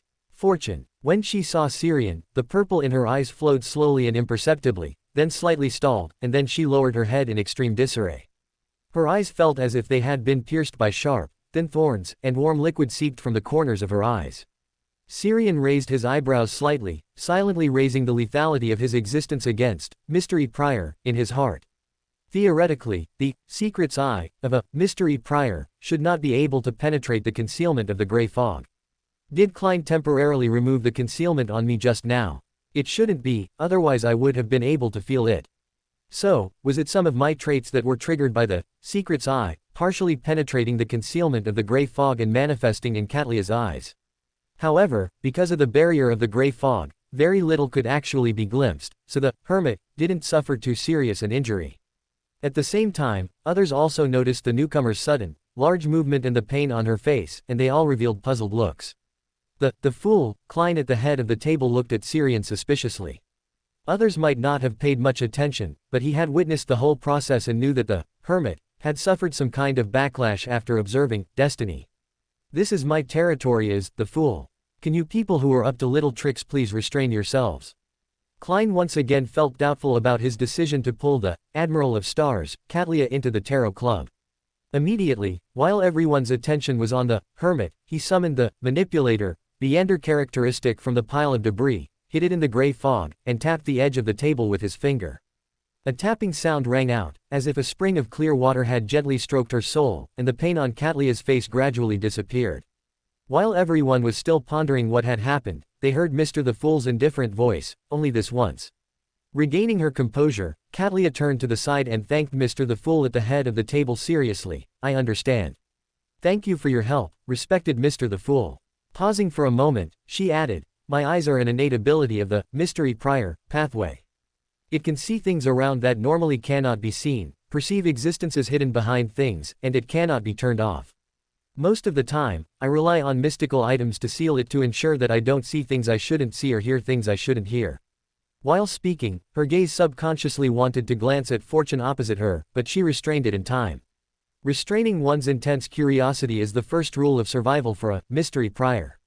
Reminding her, Xiang also turned his head to look at the fool at the head of the table and explained, "I also cannot restrain the traits on me, it is innate. However, except for mystery prior and the unlucky monster, it is generally not triggered." The fool, Klein nodded slightly and didn't say anything more. He had experienced the trait on Xiang before. In this space above the gray fog, his head had been buzzing for a long time. Judging from the hermit's performance just now, this was likely the result of him restraining it. If it were the level he used against the demoness before, everyone present except me would likely have lost control. As his thoughts wandered, he suddenly thought of Xiang's joking remark, "Perhaps I was born noble." He suddenly realized that the other person likely wasn't joking at the time. But what counts as being born noble? Being born a demigod, an angel, or being born with a close connection to some high-level, high-status things? Xiang should be the latter. After all, he is only sequence 5 now. Gathering his thoughts, he looked at the hermit, Liao, and helped her materialize a pair of glasses that could seal the effects of the secret's eye. "From now on, these glasses will be solidified onto your image." "Okay." Liao nodded slightly, feeling a little relieved. Then she glanced at Fortune Syrian, who was sitting directly opposite her at the mottled long table, examined him cautiously and vigilantly, and then withdrew her gaze. At least a demigod, possibly even an angel, very mysterious and very terrifying. Even when facing the King of the Five Seas, Nast, I didn't have such an oppressive and heavy feeling. If it weren't for Mr. the Fool's power blocking it, that moment just now would have been enough to make me lose control. Summoned by Mr. the Fool, with a powerful existence like Fortune participating, this tarot club with fewer than 10 people is already a powerful secret organization. Thinking of this, she gradually gathered her thoughts, changed her initial attitude toward this gathering, and observed every member here more solemnly. The Fool, Klein at the head of the table took advantage of the quiet observation to introduce, this is the new member, the Hermit. Hearing Mr. the Fool mention her, Katlia politely nodded to everyone. Chapter 381, The Surprised, the Hermit. After Mr. the Fool introduced, the Hermit, the members of the Tarot Club nodded politely in response. However, their minds were clearly still on what had just happened, and hidden glances constantly swept between the Hermit and Fortune. The Hermit, lady's eyes are very special. While she was observing everyone, was she also using her abilities to spy on us? But when she looked at Mr. Fortune, she was discovered and even targeted. It serves her right. Such behavior of using Beander abilities to spy on others is simply too impolite. Justice Audrey intuitively felt that the previous situation was intentional on Mr. Fortune's part, and the so-called inability to restrain himself was just an excuse, and Mr. the Fool did not pursue the matter. Perhaps Mr. the Fool was also using Mr. Fortune's hand to discipline the Hermit, lady. However, the Hermit, lady only glanced at Mr. Fortune and suffered significant damage herself, which shows that Mr. Fortune is exceptionally restraining to the pathway that the Hermit, lady belongs to. After gathering her scattered thoughts, Justice Audrey turned slightly to look at Mr. the Fool at the head of the mottled long table. Mr. the Fool, I am currently still in the family territory, and during this time, I have only collected 1 page of Russell's diary. Mr. the Fool, I have obtained 3 pages of the diary. The magician, Furs replied with a smile. This came from the Abraham family. She had heard her teacher mention it occasionally that quite a few acquaintances had come to Backland for a certain matter some time ago. Although she didn't know what the Abraham family had come to Backland for, she had gained quite a few copies of Russell's diary. After hearing 2 people mention Russell's diary in succession, the Hermit Katlia's pupils constricted. She tried hard to control the urge to turn her head quickly, swept her gaze calmly over Justice Audrey and the magician, Furs, and finally looked at the figure hidden in the gray fog at the head of the table. Is Mr. the Fool collecting Russell's diary? Does he know those are diaries? Can he even decipher them? She knew there was a sequence called Cryptologist, and Queen Mystic had also made attempts in this regard, but no Cryptologist had ever been able to interpret the content of Russell's diary. They didn't even manage to interpret the fact that they were diaries. Could it be that Mr. the Fool is a higher level, more powerful, cryptologist? Or is there a high-level entity with a similar sequence? As her thoughts drifted, her expression remained calm. She would occasionally turn her head to observe everyone's transactions, maintaining the principle of listening more and speaking less. After Justice Audrey and the magician, Furs spoke one after another, the son Derek followed up. Mr. the Fool, I have copied new legends of the ancient gods. I also found the legends related to that calamity Queen Gushinam that Mr. Fortune mentioned last time. Tisk, what an ignorant brat who doesn't understand social nuances, always using ancient god legends to fob us off. Aren't the ancient god legends mastered by a sanguine more detailed and authentic than that so-called City of Silver? I haven't even used ancient god legends to repay Mr. the Fool. The moon, Emlyn curled his lips in disdain and cast a scornful glance at the son Derek. At the head of the table, the Fool Klein nodded indifferently. Very good, the son Derek has also become sensible, knowing how to provide targeted ancient god legends. Although it is more likely that he himself was curious and just copied them after looking them up. After letting his thoughts drift for a while, the Fool Klein helped Justice Audrey, the magician, Furs, and the son Derek materialize the Russell's diary and ancient god legends they had memorized, and then began to read them quietly. Meanwhile, upon seeing the Fool Klein's act of reading Russell's diary, the Hermit Katlia was shocked once again. This isn't deciphering. He can read the Emperor's diaries. How is that possible? Even Queen Mystic can only make limited guesses and cannot understand much of the content. The Hermit Katlia's pupils constricted, and she pressed her lips together tightly. The impact of Mr. the Fool being able to read Russell's diary shocked her even more than the fact that he was collecting the diaries. Was her reaction too intense? That Queen Mystic also knows about Russell's diary, and she had learned about it from Queen Mystic. But why would Queen Mystic know about these things? The fool Klein didn't dwell on it, quickly gathering his thoughts and refocusing his attention on the diary in his hands. After spending some time finishing all the diaries and ancient god legends, he leaned back, letting the materialized parchment in his hands disappear, while saying with a smile, "You may begin." Hearing Mr. the Fool's prompt, the Moon, Emlyn immediately turned his head to look at Hanged Man, Alger, and said with unconcealed excitement, "Mr. Hanged Man, Byam shouldn't be under martial law anymore, right? When can you get that legacy of the Sanguine Baron? You mentioned last time that once you leave Byam, you would go to contact that great pirate. You didn't need to add that last part." Hanged Man, Alger resisted the urge to glare at him and asked calmly, "Have you gathered enough cash?" "Of course." The Moon, Emlyn raised his chin, his gaze subconsciously glancing at Fortune Syrian beside him. Great pirate. The Church of Storms does indeed have the habit of secretly cultivating pirates. The hermit Catlia's gaze swept over Hanged Man, Alger again, and her speculation about his identity became increasingly certain. Hanged Man, Alger didn't dwell on the fact that the Moon, Emlyn had exposed his situation in a single sentence. After all, the other party was not as meticulous and clever as Justice Audrey. Moreover, the hermit Catlia had already joined the Tarot Club, and such things would happen sooner or later. Gathering his thoughts, he looked at the Moon, Emlyn and nodded slightly. "I will get it for you within this week. Pirates are inherently drifting, so it will take some time for me to find a specific person accurately. Also, let's confirm again, is there no problem with the price of 4,500 gold pound?" The Moon, Emlyn subconsciously looked at Fortune Syrian who had lent him the money, then raised his chin and nodded, "No problem.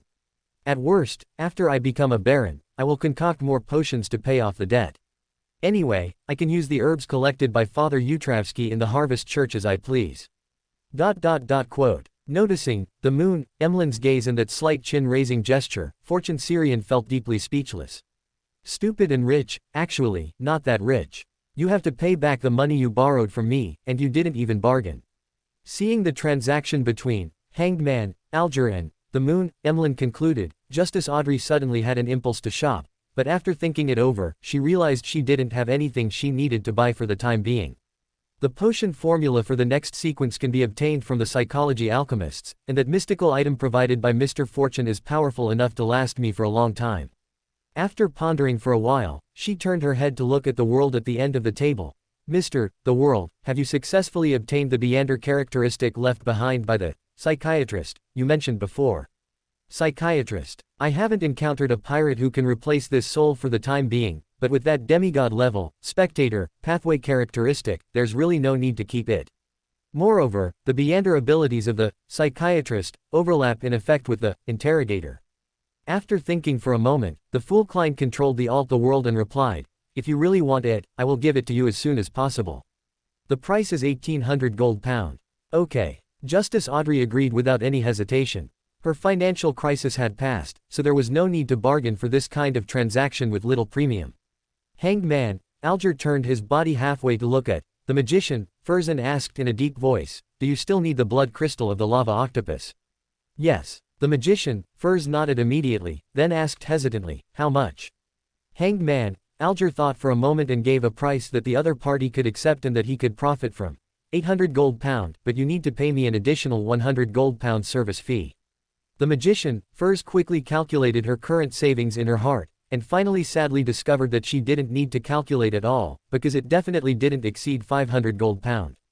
Pausing, she looked at Hanged Man, Alger with a guilty conscience and asked, "Can it be cheaper?" Hanged Man, Alger shook his head slightly, "I am not the seller, but I can help you ask.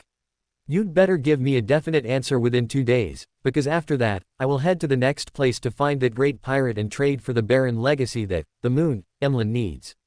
"Okay." The magician, Furs nodded in response. The interaction with the magician, Furs ended, and Hanged Man, Alger glanced at Fortune Syrian again, but after hesitating, he still didn't speak. With the accumulation from his time in Byam, he had saved enough money to buy the Ocean Songster potion formula. However, he was still hesitant. Firstly, his wind-blessed potion had not been fully digested yet, and secondly, this money came from the rewards of the Church of Storms.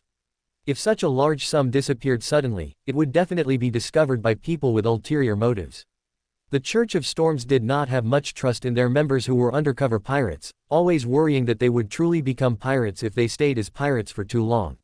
Moreover, there was no oracle from the Lord of Storms that excluded pirates from the ranks of his believers. As one transaction after another was finalized, the trading session soon came to an end. After observing for a period of time, the hermit Catlia symbolically put forward a request. Last month, a saint of the Moses ascetic order fell in Biam.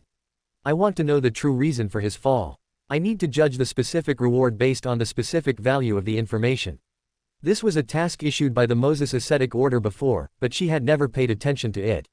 Now it could just be used as a transaction. As a newcomer, not speaking would make her seem unsociable, but according to her observations, most of the members at this gathering were still at the level of sequence 8 to sequence 7, and simply did not have the ability to meet the requirements she put forward. Unless Mr. the Fool, as the convener, responded personally, or that mysterious fortune Syrian. Before fully understanding the situation here, she didn't want to trade directly with the high sequence entities here. A transaction that was difficult but just happened to be something someone could complete was just right. Hanged Man, Alger likely came from the Church of Storms and had previously stayed in Biam, so he was perfectly capable of finding out some information. While her thoughts were drifting, others also fell into thought, judging the information revealed in her 2 sentences. Moses ascetic order. Is it the one Mr. Hanged Man, Alger mentioned before, which seems to be a secret organization inclined towards evil? Justice Audrey frowned imperceptibly, changing from not liking the hermit Catlia's previous behavior of spying on everyone to not liking the Moses ascetic order she represented. Hanged Man, Alger also couldn't help but frown. It is rumored that there is support from the Moses ascetic order behind the Star Admiral. Could it be her? Moses ascetic order. An organization that believes in an evil god, and is far less ancient than a sanguine. The moon, Emlyn thought disdainfully, his gaze, inadvertently, sweeping over the sun derrick. Seeing the other party sitting quietly and unmoved, he shifted his gaze away with contempt. HMPH, putting on an act. The scene was quiet for 2 seconds. Seeing that no one took up the hermit Catlia's words, Fortune Syrian sighed in his heart. Not very popular, huh? He sat up straight and asked, oh hates. The hermit Catlia nodded slightly, her tone somewhat surprised. You know him? I know him. Fortune Syrian nodded frankly. Not just know him, his relics are all with me. When I don't need them anymore, I might even consider selling them to you. Letting his thoughts drift, he continued, his cause of death is a bit complicated. If the Moses ascetic order wants to lock onto a target for revenge, they can go find Black Throne King, Barrows Hopkins. He counts as one of the most direct murderers. As for the others, you probably won't be able to take revenge. Black Throne King. The hermit Catlia frowned and murmured, and the ignored memories in her mind were awakened. One of the most low-key and mysterious pirate kings, Queen Mystic believes that he is a force inserted into the sea by some extremely secret organization. Someone in the Moses ascetic order guessed that he is a saint of the spectator pathway, capable of influencing people's memories by influencing the collective subconscious sea, thereby causing those who know him to subconsciously ignore him. Some time ago, the Church of Storms suddenly raised the bounty on the Black Throne King, which might be related to this matter. Gathering her thoughts, she looked at Fortune Syrian and said, I need to verify this news before I can get the reward. This will not take more than a week. Or, I can directly pay you the corresponding value in gold pound, or other gold coins. It's okay, I'm not short on time. Fortune Syrian waved his hand casually. The fool Klein at the head of the table looked at him with complex eyes. Are you really members of the same secret organization, and not enemies with deep hatred? Why does it feel like you are always targeting the Black Throne King? How long has it been since that Sequence 4 clone of his had its characteristic exploded, and now you've brought a new enemy to the Black Throne King? Chapter 382, Respective Speculations. After Syrian and Hermit Catlia finished their exchange, the palace hall fell into a sudden silence for about 10 seconds, after which everyone spontaneously entered the free exchange segment. Hanged Man, Alger glanced at the world at the very bottom and, Fortune, to the side. Seeing that neither had any intention of speaking, he took the initiative to say, the Rorstad archipelago has recently experienced a major event, or perhaps, 2 major events. What happened again? Justice Audrey asked, sounding a bit surprised and curious. Alger cast a subtle glance at the fool at the head of the long table before speaking calmly. Calvetua has completely fallen, but the devout believers of Thesia God can still occasionally receive responses. I know a devout believer of Thesia God. According to him, Thesia God has returned, taken on a new image, and bestowed the 10 Commandments upon the believers. The 10 Commandments? Justice Audrey asked curiously. Alger briefly recounted the specific content of the 10 Commandments he had inquired about from Thesia God, believers. Hermit, Catlia first frowned, then subconsciously looked towards the fool at the head of the mottled long table. She clearly remembered that when she saw the fool, at that time, the other party was holding a milky white scepter. The point was that the scepter radiated an almost tangible aura of the sea and storms. If it was actually the fool who was responding to the believers in place of Thesia God, what was his purpose? Further recovery, quietly eroding the authority belonging to the Lord of Storms, or perhaps both. Justice Audrey, who had been keeping an eye on Hermit, noticed her action of looking at the fool, and a flash of doubt crossed her mind. Why did she look at the fool? Did she know something, or had she guessed something? Calvetua's complete fall was because the Book of Calamity was taken by someone from the ancient elf ruins, and this book was now with Fortune. Besides, Fortune, the World and Hanged Man were also in Biam, and they had participated to varying degrees in the event of Thesia God, Calvetua's fall. Does this mean that the fool also participated in the event of Thesia God, Calvetua's fall? Perhaps Thesia God, currently responding to the believers, is the fool. Justice Audrey's eyes suddenly lit up. The more she thought about it, the more she felt that this possibility was very high. The fool replaced Thesia God, yet the equally important Book of Calamity is with Fortune. Does this mean that Fortune participated in this matter representing the will of another existence? Are the power, identity, and believers of Thesia God, and the Book of Calamity, left behind by Gushinam, spoils belonging to two different existences? If so, it is understandable that Fortune and the world appeared in Biam at the same time. They participated deeply in the event through cooperation, extracting benefits for the existences they respectively represented. But why is it the world who represents the fool and hanged man is also in Biam, and he even joined the tarot club earlier than the world? Amidst her floating thoughts, she noticed again the unique position of the world.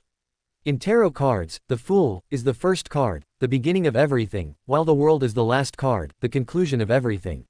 So, the world, no, this position of the world represents the fool's follower, and the world is the representative among the fool's followers. Having figured everything out, Justice Audrey curled her lips slightly, looked at Hanged Man, Alger opposite her, and asked in a rather light tone, "Mr. Hanged Man, what is the second major event you mentioned?" Alger noticed the change in Justice Audrey's tone but wasn't curious. At most, she had guessed something he had known for a long time. He turned his head to look at Syrian, then weighed his words and said, "Just last week, a chaotic battle involving multiple demigods and angels occurred in Biam, and in the end, an evil god cast down power." Which evil god specifically? This time, Hermit, Catlia did not wait for Justice Audrey to ask but took the initiative to inquire. Alger glanced at her and said calmly, "Primordial Demoness." At that time, multiple demoness from the demoness sect participated, as well as demigods from the Rose School of Thought, the Sea King, Yan Kotman who guarded the Rorstad archipelago, and an angel I was completely unfamiliar with. Catlia looked at him with some surprise. Did Hanged Man mean he was at the scene at that time? If I'm not mistaken, he is at most a Sequence 6 Beander. To dare to appear near such a battlefield, was he protected by the fool? Syrian also looked at Hanged Man, Alger with some surprise. He actually didn't reveal Hermes's identity. After a pause, he chuckled and said, "It's not something that needs to be kept secret. That strange angel is Hermes. Besides him, there was the Death Consul of the former Balaam Empire, as well as an ancient dragon who survived from the Second Epoch." On both sides of the mottled long table, except for Alger who knew Hermes's identity in advance, the others widened their eyes almost simultaneously. Hermes. Is that the Hermes who created the ancient Hermes language? One of the earliest masters of mysticism in humanity, the founder of human mysticism. No, he is still alive. A major reason for the establishment of the psychology alchemists was because they found the ruins left by Hermes, but since he is still alive, why would there be ruins left behind? Could it be that he deliberately guided the establishment of the psychology alchemists? Is he the true leader of the psychology alchemists? Justice Audrey's thoughts couldn't stop spreading. She really wanted to ask about Hermes and whether Hermes was secretly influencing the psychology alchemists. But considering the newly joined Hermit, she hesitated for a moment. Hanged Man, Alger, who knew something about the situation at the time, was equally astonished. That chaotic battle seemed to be even more chaotic than he had thought. Death Consul. Is that the one who killed Kilangos? Was he called by the world, or fortune? Fortune knows that death consul of the former Balam Empire, but the world is the fool's follower, and that death consul seems to be the same. And the ancient dragon who survived from the second epoch, he should be a spectator, pathway angel like Hermes. Fortune called Adam's name at that time. Could it be related to this? Or do that ancient dragon and Hermes respectively correspond to the assistance given by different existences? But regardless, Fortune has an extraordinary connection with the giant dragon, and this connection stems from the existence behind him. The Fool is an ancient existence that is gradually recovering, and he and the existence behind Fortune obviously belong to a firm alliance. According to the ancient myths passed down in the city of Silverware, the son, Derek is, in that ancient era of the second epoch, there were also faction relationships between ancient gods. The more his thoughts spread, the more shocked and fearful Alger became. Finally, he abruptly restrained all his thoughts and lowered his head. Justice Audrey, who noticed his action, felt a flash of doubt in her heart. Did Mr. Hanged Man suddenly think of something shocking? From the addition of Mr. Fortune, just now, he has long known about the existence of Hermes, and it wouldn't be that death consul. So, was it that ancient dragon who survived from the second epoch that made him think of something he couldn't control his emotions about? Thinking of the ancient dragon, Justice Audrey associated it with the giant dragon she had seen in the collective subconscious sea before. Could that also be an ancient dragon? Should I ask Mr. Fortune? While pondering, she noticed the uncontrollable surprise on Hermit's face, which suddenly made her mood much more pleasant. Hermit, Catlia's current thoughts were like the sea surface when a storm was approaching, unable to calm down for a long time. Hermes, one of the earliest masters of mysticism in humanity, the death consul of the former Balam Empire, and an ancient dragon who survived from the second epoch. Each of them is an existence capable of shocking the mystical world. There were also demigods from the Rose School of Thought, the Sea King of the Church of Storms, high-ranking demoness from the demoness sect, and even the primordial demoness intervened from afar. With so many demigods, angels, and even evil gods, what was their chaotic battle for? Her gaze wandered around and landed on Syrian. The intuition of a pirate general told her that this matter had a significant relationship with Fortune at the Tarot Club. Is the level of the Tarot Club too extreme? The convener is an existence like the Fool, and the participants include mysterious and powerful existences like Fortune, but at the same time, there are quite a few Sequence 8 and Sequence 7 Beander. This looks like an organization that has just been established and has not yet gotten on the right track. Her gaze swept across the members of the Tarot Club, and this idea became more and more firm. Although most members are still weak, each of them seems to represent an organization large enough in the real and mystical worlds. Justice Audrey should be a noble from Loan, Hanged Man is related to the Church of Storms, the Moon is a sanguine, and he seems to have joined the Earth Mother Church, which is what Fenaport missionaries like to do most. Magician, the Sun, Derek, and the world cannot be seen for now, but they should not be as simple as they appear on the surface. Then what about me? Am I here because of the Moses Ascetic Order, or the Queen? Judging from the changes in the bounty at sea some time ago, the Queen has successfully completed the ritual. No, now it is he. Thinking of Queen Mystic, Catlia's emotions became somewhat complicated for a moment, and she didn't even think about the original questions. She seemed to see that tall and beautiful figure again, hearing the other party's calm, irrefutable words, "Leave, your destiny is not here with me." The Moon, Emlyn lowered his head, silently counting with his fingers. 3, there are 3 angels, if you count the demoness, there will definitely be more. Even for our sanguine, there are currently only 3 dukes. After sighing slightly in his heart, he quickly adjusted his emotions. What does this have to do with me? It won't affect my saving the sanguine, and it's not an interesting thing. Even if such a disaster happens nearby, the sanguine have big shots who can protect us, and at worst, we can pray to the Earth Mother. Pray to the Fool. Collecting his thoughts, he suddenly turned his head to look at the son, Derek, who was sitting quietly in his seat. HMPH, this guy is really good at pretending. Or maybe he was scared silly. Anyway, his city of silver definitely wouldn't have so many existences at the angel and demigod level.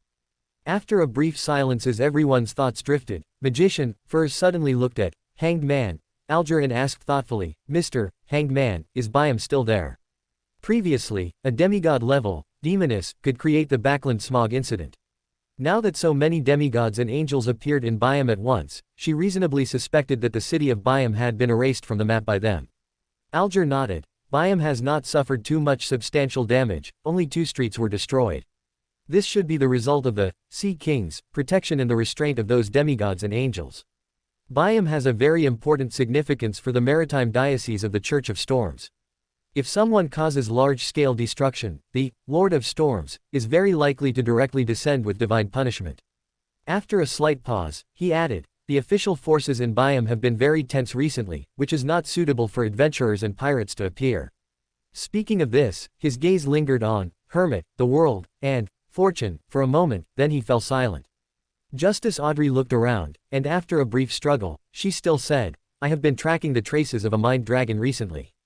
The reason is that I accidentally heard an ancient ballad about dragons, and then discovered the local dragon worship customs. I relied on psychological suggestion to successfully remain awake in the dream, and used the dream as a springboard to enter the collective subconscious sea. I saw a real giant dragon in the depths of that collective subconscious sea. Its body was like a small mountain, its body surface was covered with large scales like gray-white stones, and its eyes were pale gold and vertical. Listening to Justice Audrey's description, Hermit, Katlia felt a flash of surprise in her heart. She understands psychological suggestion, then she should be a psychiatrist, why would she still want to buy a psychiatrist, Beander characteristic? The disadvantages of repeatedly consuming potions are far greater than the benefits. Even if it is made into a mystical item, it overlaps with her own extraordinary abilities, which is completely unnecessary. To give to someone, or has she already started to cultivate her own subordinates? While Katlia was lost in thought, Justice Audrey's narration was nearing its end. Everyone, if I want to continue exploring, what suggestions do you have? What do I need to pay attention to, and what should I prepare in advance? Chapter 383 Anchor. The Hanged Man, Alger glanced at Syrian and said in a deep voice, I think you should give up on exploring. This is extremely dangerous. According to the records and the materials of Red, the vast majority of dragons are also flesh and blood creatures, even mind dragons.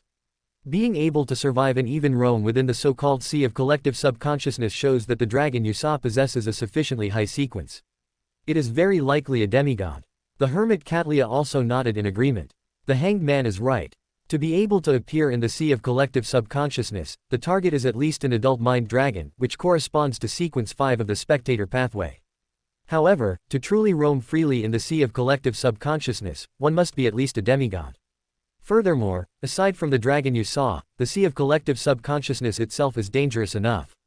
That is the collective subconscious ocean of all living creatures.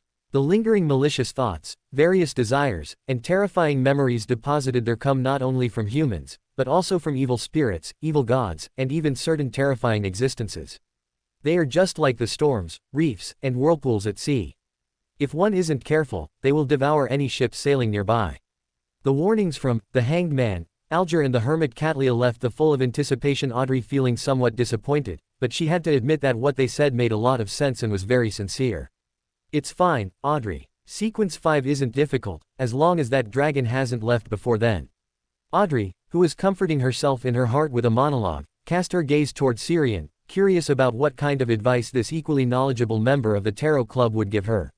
Noticing the gaze cast by Miss Justice, Syrian turned his body slightly and said jokingly, my suggestion is to bring me along. Ah. Justice Audrey was slightly stunned. Mr. Destiny didn't advise me against it, and instead wants to explore that sea of collective subconsciousness together with me. At the very top, the fool Klein suppressed the urge to turn his head, instead having his avatar, the world, tilt its head to glance at him. Could this guy also be interested in dragons? It seemed reasonable. He had boarded the ship to find Vice Admiral Iceberg specifically for Grossel's travels, which was related to dragons, and his injured messenger was very likely an ancient dragon. Audrey pondered for a moment. Without directly replying, she instead asked with curiosity, Mr. Destiny, are you also interested in dragons? Syrian shook his head slightly. I'm not interested in ordinary dragons, but I'm very interested in the one you encountered. You know it. Audrey's expression was somewhat surprised, and she quickly followed up, is it very special? Or are you familiar with it, Mr. Destiny? While Justice was asking, the other members on both sides of the mottled long table cast curious gazes. Regarding a dragon, and a dragon that could roam freely in the sea of collective subconsciousness at that, everyone was very interested.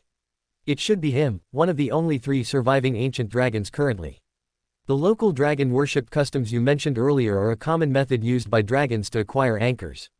Being able to roam freely in the sea of collective subconsciousness without any restrictions is also an ability possessed only by ancient dragons. Prior to that, mind dragons could only let their consciousness and spiritual bodies roam within the sea of collective subconsciousness. Ancient dragon. Unconcealed astonishment flashed through Audrey's eyes.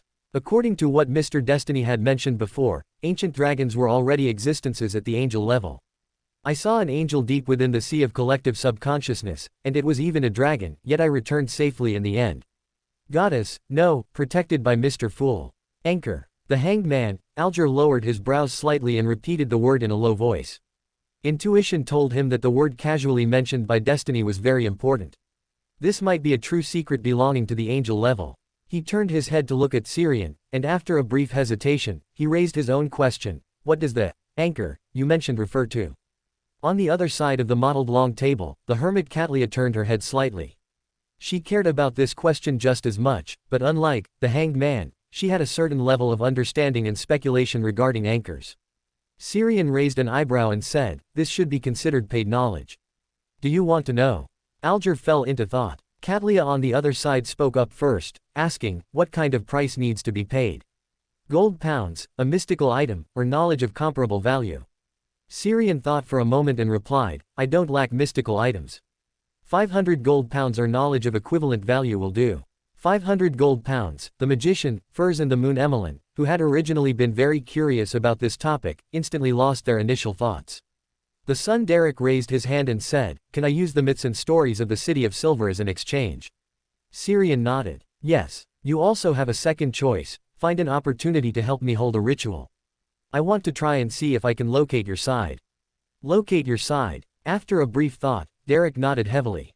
No problem, but I need to obtain the chief's permission first.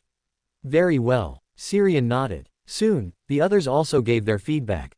Justice Audrey and the hanged man, Alger chose to pay in gold pounds, while the hermit Catlia paid with information of equivalent value.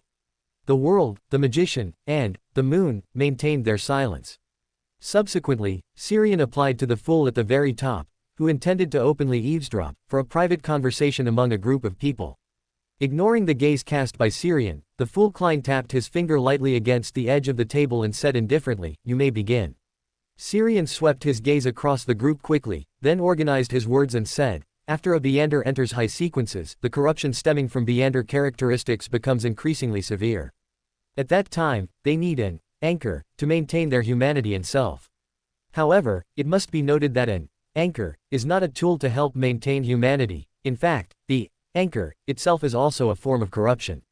Its primary function is to form the corresponding cognition, positioning, and image to contend against the spiritual imprint within the Beander characteristics, maintaining a delicate balance. Under this balance, one's own humanity can barely be maintained, preventing it from being severely affected by either side. An anchor can be family, friends, enemies, or even believers. Therefore, the start of a divine war is often a war among mortals. This is done to remove each other's anchors. When the number of anchors drops to a certain extent, the true God state will become unstable, followed by the initiation of a divine war. After he finished speaking, the two sides of the mottled long table suddenly fell into a prolonged silence. Beneath the shrouding gray fog, Klein couldn't help letting his thoughts wander. No wonder in this world, whether orthodox gods or evil gods, all have churches and preach to ordinary people. Perhaps the distinction between orthodox gods and evil gods now is simply the division between the victors and losers of the struggle for faith back then. The hermit Catlia, the hanged man, Alger, and Justice Audrey simultaneously thought of Mr. Fool, who had responded to believers in place of, see God, and turned their heads to look without distinction in order. At the very top of the mottled long table, the fool Klein was still deep in thought, leaning leisurely against the high-backed chair, appearing completely unconcerned about all of this. Mr. Fool's leisurely and silent posture stirred up even larger ripples in the heart of the hanged man, Alger. Mr. Fool sent his follower represented by the world to buy him in order to steal the anchors belonging to see God. And in order to make the faith provided by the believers of see God closer to himself, he changed the image of see God and bestowed the 10 Commandments upon the believers. To Mr. Fool, those local believers of see God were the key point. No wonder he allowed Destiny to take away the Book of Calamity. He and the existence behind Destiny, one was plotting the anchors of see God, while the other was plotting the sequence 2 characteristic left behind by Calamity Queen, Gushinam in the Book of Calamity. Therefore, the one behind destiny was truly stealing the authority belonging to Storm. Gulp. Alger's throat bobbed, and then he turned his head to look at Syrian. He felt as though he had guessed some incredible secrets and subconsciously wanted to seek verification, but Destiny, who was leaning sideways against the back of the chair, gave him no response at all. No, sometimes no response is also an attitude. On the other side, Justice Audrey likewise thought of the matter of Mr. Fool responding to believers in place of, see God. Mr. Fool responding to believers in place of, see God, was to acquire anchors, and acquiring anchors was to stabilize his own state. In other words, Mr. Fool had now recovered to a demigod, or perhaps even the angel level. Perhaps the members of our tarot club were also anchors prepared by Mr. Fool for himself, anchors even closer and deeper than those, see God, believers. As Audrey let her thoughts wander, she felt heartfelt joy over Mr. Fool's further recovery. Every recovery of Mr. Fool represented our tarot club growing even stronger. The hermit Katlia was recalling in her mind the volume of See God, believers in the Rorstad archipelago. Although they had constantly been suppressed by the Church of Storms and the Loan military, in the waters of the Rorstad archipelago, See God still possessed a wide range of believers, and their volume was not small at all. This included not only the local natives, but also pirates and adventurers who lingered at sea all year round. Most of them maintained awe towards such existences that controlled the storms at sea, and harbored some degree of faith to a greater or lesser extent. Although such faith could not be considered pious, the quantity was definitely not small. In terms of the number of believers, See God even surpassed the hidden sage, whose faith was provided by the Moses ascetic order. This meant that the stable upper limit that the faith of See God could maintain was not a sequence 3 like Calvetua, but a true evil god who could be referred to as him. A trace of this could be glimpsed from Mr. Fool's casual attitude toward that scepter symbolizing See God. His status was definitely far above See God. As her thoughts fluctuated, her inner awe and fear toward the Fool deepened somewhat. Taking a deep breath, her gaze glanced at Syrian, who was leisurely leaning sideways against the back of the chair on the opposite side. The thoughts she had just suppressed fluctuated once more. The existence and function of an anchor belonged to true secrets. Ordinary saints might not even know them in detail.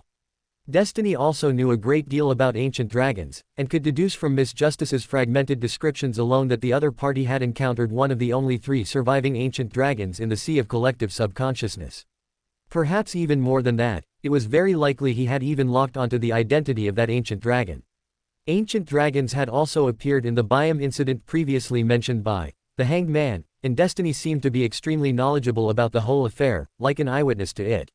Was he also one of the demigods or angels who participated in the Biome incident, a descendant of an ancient dragon, or perhaps he himself was one of the only 3 surviving ancient dragons?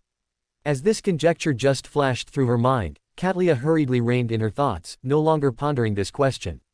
As far as she knew, the most representative among dragons were mind dragons, and mind dragons belonged to the spectator pathway.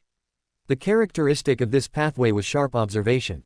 The son Derek sat quietly in his seat, his mind still pondering Syrian's description of an anchor. He didn't think as much as the others, but upon seeing that Miss Justice and the Hanged Man were all looking at the Fool, he also followed the crowd and cast his gaze over. Seeing everyone looking at him, the Fool Klein didn't make any expression, instead directly ending this private conversation after no one spoke. The private conversation ended. Justice Audrey, who hadn't obtained any hints or suggestions from Mr. Fool, felt slightly disappointed before looking at Syrian. Mr. Destiny, do you have plans to go and look for that ancient dragon in the sea of collective subconsciousness? Syrian nodded slightly. I have this thought, but I still need coordinates. Audrey's eyes lit up. I know that place, if it. No, he hasn't left yet. However, I entered the sea of collective subconsciousness by using my own dream as a springboard.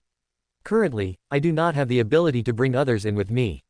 The sea of collective subconsciousness does not completely overlap with the real world, and I cannot provide specific coordinates either. In addition, I cannot judge whether that ancient dragon harbors malice. Also, that is an ancient dragon. Is it possible that he could rely on the sea of collective subconsciousness to perceive some of my thoughts, and then leave that place in advance, or leave behind a trap? Syrian thought for a moment and replied, it's possible. Someone who dared to venture deep into the sea of collective subconsciousness while still at the psychiatrist stage, and was extremely lucky to avoid all danger to successfully see him, even out of curiosity and interest, he would maintain a certain level of attention toward you. Audrey smiled awkwardly. If she had known beforehand that the sea of collective subconsciousness was so dangerous, she definitely wouldn't have boldly tried it. At least until I become sequence 6 or sequence 5, and have understood enough information from the psychology alchemists before trying. The other party is an angel of the domain of the mind, and no malice can conceal itself from his eyes, nor is there any need for traps, because he only needs to flutter his wings slightly to create a terrifying mind storm. The other party is an angel of the domain of the mind, and no malice can conceal itself from his eyes, nor is there any need for traps, because he only needs to flutter his wings slightly to create a terrifying mind storm. You don't need to worry too much about the malice of that ancient dragon. If he truly had malice, you would have gone mad the moment you saw him. Pausing for a moment, he added, as long as there is no danger, ancient dragons are actually quite easy to talk to. Why? Audrey asked with some curiosity. She remembered that in the myths and legends of the City of Silver brought by the sun, dragons were also synonymous with tyranny and cruelty. Syrian leaned back, saying in a lingering tone, because those dragons with a violent temper and fierce personality couldn't live to the present. From the third epoch to the present, the surviving dragons have been living a life of hiding here and there. The sharp edges they grew during the second epoch were long ago worn flat, and ancient dragons are no exception. The slightly upturned corners of Audrey's mouth stiffened for a moment, giving her the feeling that she really wanted to laugh, but it wouldn't be very moral. Mr. Destiny actually tells jokes in this kind of black humor style. He and the world are truly two extremes. How on earth did they become friends? An image suddenly popped up in Audrey's mind, Mr. Destiny continuously telling jokes, while the world desperately suppressed the corners of his mouth. Shaking her head slightly to shake off the image that had appeared in her head, she said with a solemn expression, Mr. Destiny, if you have a method to enter the sea of collective subconscious or dreams, and can guarantee safety, I can take you to that sea of collective subconscious. The safety guarantee she spoke of wasn't about Syrian being able to ensure his own safety, but rather being able to ensure her safety. Perhaps due to the image built up over a long period of time, even when facing an ancient dragon, she felt that Mr. Destiny had his own confidence and foundation to face it. Syrian nodded, pondering as he said, I will give you a ritual. After you are prepared, hold the ritual directly in your dream. I have a way to respond and descend into your dream. And then use your dream as a springboard to enter the sea of collective subconscious. He actually had a simpler method, but he felt that Justice would probably have certain concerns about members of the Tarot Club meeting in reality, so he chose this roundabout way. Responding to the ritual, descending into the dream, Audrey's eyes brightened slightly, then she nodded. No problem, tonight is fine. I mean if we don't do it quickly, that ancient dragon might leave that sea of collective subconscious. I have no problem. Syrian gently nodded. The fool Klein at the very top glanced at him in great astonishment. Is this the method Vice Admiral Iceberg used before to enter Danitz's dream? When did this guy learn it? Pulling back his thoughts, he chuckled softly and said leisurely, if you encounter problems, you can recite my name. Even if there are no problems, it's best to recite it anyway, because I want to watch the live broadcast remotely. Hearing the fool's words, Audrey looked forward to the evening's adventure a bit more. Her face beaming with a smile, she nodded slightly to the fool at the very top in greeting, thank you for your favor and generosity, the fool. With the fool's attention, tonight's adventure would definitely go even more smoothly. The topic of the dragon brought up by Audrey came to an end. The Moon Emmeline couldn't wait to give a light cough and said, cough, I have carefully studied the history of our sanguine.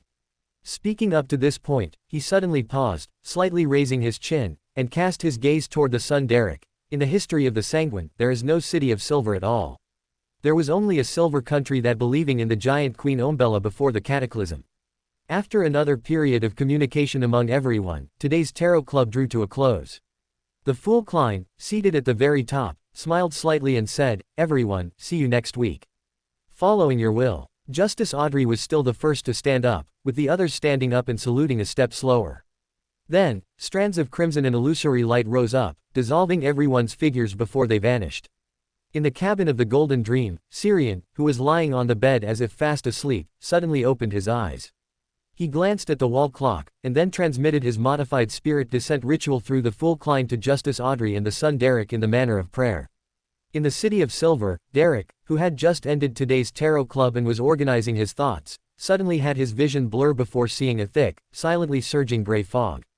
Within the gray fog, the crimson light condensed into a somewhat illusory image. In the image, he saw the detailed process of setting up a ritual, while at the same time, the familiar voice of Mr. Destiny was providing explanations by his ear. Half a minute later, the image appearing before his eyes vanished, and the fool's voice leisurely sounded, "This ritual is not dangerous." As the voice faded, the gray fog in Derek's field of vision disappeared, and his sight returned to the room illuminated by the dim yellow candlelight. He carefully recalled in his mind the ritual steps that the fool had just shown him, then picked up the hurricane axe and the beast skin lantern and went out. After being announced by the guards, he successfully arrived at the top of the round tower, the room where Chief Colin Iliad was located. Thump thump. "Come in." Behind the dark-colored wooden desk, the Chief Colin, wearing a thin linen-colored shirt, with graying hair and prominent laugh lines, looked at Derek, who walked straight to the front of the desk, and asked in a deep voice, "Is there anything you need to report to me?" Derek slightly organized his words, then said, "A companion at the gathering wants me to hold a ritual. He wants to try and see if he can locate our side from the outside world." "What kind of ritual?" "There are two. One only requires casually depicting a simple symbol. I don't understand that symbol. The other somewhat resembles a spirit descent ritual, but is a bit different." Colin frowned, a few flashes of deep thought crossing his profound and vicissitudinous light blue eyes. After a moment, he spoke again. "Is this his wish, or the wish of the fool? In addition, do you think he harbors any malice?" Derek hurriedly replied, "The fool did not interfere with our transaction, but he did remind me that the ritual given to me by Mr. Destiny is not dangerous. I feel that he, Mr. Destiny, shouldn't have any malice. People from the outside world are inherently very curious about the forsaken land of the gods, and Mr. Destiny also possesses the ability to teleport, so perhaps he just wanted to see if he could enter the forsaken land of the gods." After a moment of silence, Colin took out a few pieces of yellowed scrap paper from under the desk. "Draw that symbol by dividing it into several parts, drawing them on different sheets of paper." "All right." Derek gently nodded, taking the paper and pen and quickly sketching it out. Soon, Derek finished drawing and stopped his pen. Colin spread out the sheets of paper, combining the patterns from the various papers together in his mind. That was a pattern composed of stacked, illusory doors and eyes clustered around by multiple lines. With a condensed gaze, Colin looked as if he were pondering, or perhaps recalling. After quite a while, he slowly spoke, "There is no problem with the pattern itself, but I have never seen a similar pattern before. Judging from the symbols within the pattern, it perhaps points to a certain existence who excels in observation and has mastered the authority of space. Describe the other ritual in detail." "All right." Derek nodded heavily. In the captain's cabin of the future, Star Admiral Katlia stared blankly at the shattered astrolabe on the desktop. After a long silence, she took out paper and pen, pondering as she wrote down a passage. "Recently, someone has been consciously collecting the Emperor's diary." She didn't write any more, nor did she expose any information, because this matter clearly involved a great existence. Putting down her fountain pen, she took out an exquisite harmonica made of gold that she carried with her, placed it to her lips, and blew it once. After 2 seconds of silence, the letter paper she had placed on the desktop mysteriously vanished. Even without wearing her glasses and observing with all her might, she didn't notice any traces of that messenger. In East Chester County, within the castle of the Hall family. After finishing her dinner and telling the servants not to disturb her, Audrey went straight back to her bedroom. Because the upcoming adventure was in a dream, heading to the nearby sea of collective subconscious, she didn't have Susie stand guard outside the door, but instead kept her inside the room to make it convenient to observe herself and wake her up in time. In front of the vanity mirror, she took a deep breath. After calming her mind, she quietly gazed at herself in the mirror. Her emerald eyes reflected the slightly dim candlelight of the chandelier, and everything around her gradually grew quiet in her eyes. After completing the psychological cue, she lay down on the bed, quickly entering sleep through meditation. After a brief trance of thoughts, she quickly sobered up. Glancing at the surroundings, which were completely identical to her own castle, a thought stirred in her mind, and the surrounding scene quickly blurred before turning clear again. The somewhat gloomy luxury castle silently transformed into a seaside vacation villa. "This way there won't be any problems." Muttering a soft exclamation, she materialized the materials needed for the ritual within the dream and quickly made preparations according to the process previously told by Mr. Destiny. Then she took a step back, opened her mouth, and fell silent again. After some thought and hesitation, she changed the incantation she originally intended to recite. "The fool that doesn't belong to this era, the mysterious ruler above the gray fog, the king of yellow and black who wields good luck." After repeating it twice, a thick gray fog suddenly permeated before her eyes, and she saw the mysterious and majestic figure residing high above the endless gray fog. The image in front of her only appeared for a very brief moment, and then vanished, leaving not even a trace of gray fog visible. But Audrey knew that the fool was already watching her within his divine kingdom. This wasn't distrusting Mr. Destiny, but necessary insurance and caution. After muttering softly to herself in her heart, she then continued the previous ritual, reciting in the ancient Hermes language, sublimity from the unknowable, the door above dimensions, the embodiment of art and fantasy. I pray for true power, I pray for the favor of fantasy, I pray for the spirit of Randolph Carter to descend here. Woo! As the incantation echoed, the surroundings suddenly grew chilly. The brass holy dagger, the dish of refined salt, the small bottle of floral dew, paper, and fountain pen all floated up, drifting in midair. The flickering candlelight of the 3 candles at the very center of the ritual was tinged with a layer of deep blue, sometimes expanding and sometimes contracting, outlining a stacked, illusory door amidst the crisscrossing firelight. Above dimensions, a constantly expanding, illusory, star, appeared before Syrian's eyes. Amidst the ripples spreading layer by layer, he heard Justice's emotionally fluctuating voice. The power of dimensions I pray for, the favor of fantasy one pray for. Syrian immediately extended his spirituality, touching this illusory star, while throwing out the brilliantly burning spark that had been quietly burning in his hand. Under the guidance of spirituality, the flame, which seemed to be condensed from starlight, instantly expanded, stretching out a brilliant door twinkling with starlight in the void. As expected, it works. Dreams also belong to a type of different dimensional space, and are also covered within the Lord of Dimensions. Amidst his whispers, through the door, as if separated by a layer of water curtain, he saw a noble young lady with blonde hair and green eyes, extraordinary beauty, and a pure yet elegant temperament. Her face was pure and indescribably beautiful, her long hair lustrous like gold, and her emerald eyes resembled the purest gemstones. She wore an olive green long dress that was layered and complex yet not bulky, wearing sparkling earrings, and on her right arm was a black and gold armband of considerable majesty. In terms of appearance and temperament, she was not inferior in the slightest to those demoness Syrian had seen before, except that one leaned more towards allure, while the other was pure and innocent. Syrian's gaze paused slightly. Although it wasn't the first time he had seen it, he was still amazed by Justice's appearance. I feel that the beauty goddess pathway is also very suitable for Justice. Exclaiming softly, he shifted his gaze to the black and gold armband worn on Audrey's right arm. This was a mystical item he had traded to her, crafted from that disciplinary knight characteristic. Besides that, he also noticed the grayish-white mist faintly roiling on Justice's body, from which he sensed an indistinct gaze. This represented that the fool Klein was watching that dream from above the gray fog, watching her. Very cautious, casually making this evaluation, he took a full step forward, stepping into that brilliant door twinkling with starlight. Everything around him seemed to invert for a split second, and then he entered Justice's dream. After curiously looking around a circle, he bowed to the blonde-haired, green-eyed Justice before him. Good evening, Justice. Although I anticipated it, seeing you at this moment is still breathtaking. You are like a dazzling gemstone. Audrey smiled slightly, politely responding, good evening, Mr. Destiny. Seeing you also surprises me quite a bit. Although I could guess that you are very young, you are even younger than I imagined, just like a student who just graduated from Backland University. Syrian smiled and took over the words. Chapter 385 Arihog. Chapter 385 Arihog. After chatting for a few brief moments, Audrey brought the topic back on track. As long as we break through this layer of dream, we can enter the outermost collective subconscious ocean. Although you should already know, I still want to remind you that the dangers in the collective subconscious ocean do not manifest in the forms we usually understand, they blend into the environment and are part of the subconscious ocean itself. Mr. Destiny, do you need to make some preparations before setting off?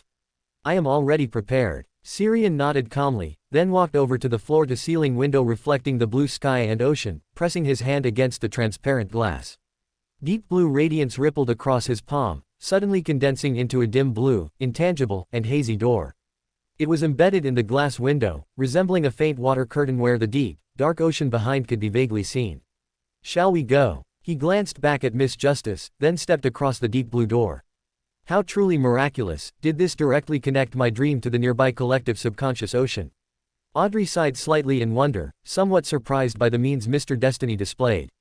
Then collecting her thoughts, she followed behind Syrian and stepped across that illusory deep blue door. Among a cluster of rugged, grayish-white reefs, the figures of Syrian and Audrey appeared one after another. Surrounding them was a boundless, deep, and dark ocean, with quite a few reef islands standing above the sea surface, and overhead was a gray, all-enveloping spiritual sky. Noticing Syrian's gazing look, Audrey patiently explained, that is the all-enveloping spiritual sky, a mental-level projection of the spirit world. Those islands emerging on the surrounding sea are the consciousness islands of each of us. They are further divided into two parts, the surface consciousness floating above the sea, and the much larger and more numerous subconscious hidden underwater. The vast majority of information remembered by our spirituality becomes the subconscious, so the underwater part of the consciousness island is far larger than the part above the sea. At every moment, the consciousness in every mind is making certain exchanges with the collective subconscious ocean. That's why we can see a ray of light and shadow from every drop of water here, which seems to represent a bit of consciousness, a branding mark. Within the ancient palace above the gray fog, Klein leaned back in the high-backed chair belonging to the fool, listening very attentively. It seems Miss Justice has gained a lot in the psychology alchemists. This knowledge should be things she didn't know before. This collective subconscious ocean is the so-called mental world, right? Pausing, he raised his field of vision to look at that gray spiritual sky that always enveloped everything. The collective subconscious ocean seems to have an implicit and wondrous connection with the spirit world as well. After muttering softly, he refocused his attention on Syrian and Audrey. At the edge of the consciousness island, Audrey lightly stepped on the water surface, and the surrounding deep waves instantly receded, revealing the grayish-white stone steps below. Here, the power of the mind can alter reality to a certain extent. We need to use this method to protect ourselves from the erosion of consciousness in the surrounding seawater, and then venture deep into the collective subconscious ocean. After a brief explanation, Audrey lifted her skirt and continued downward along the steps. Syrian leisurely followed behind him, his expression calm yet revealing a hint of curiosity as he looked around.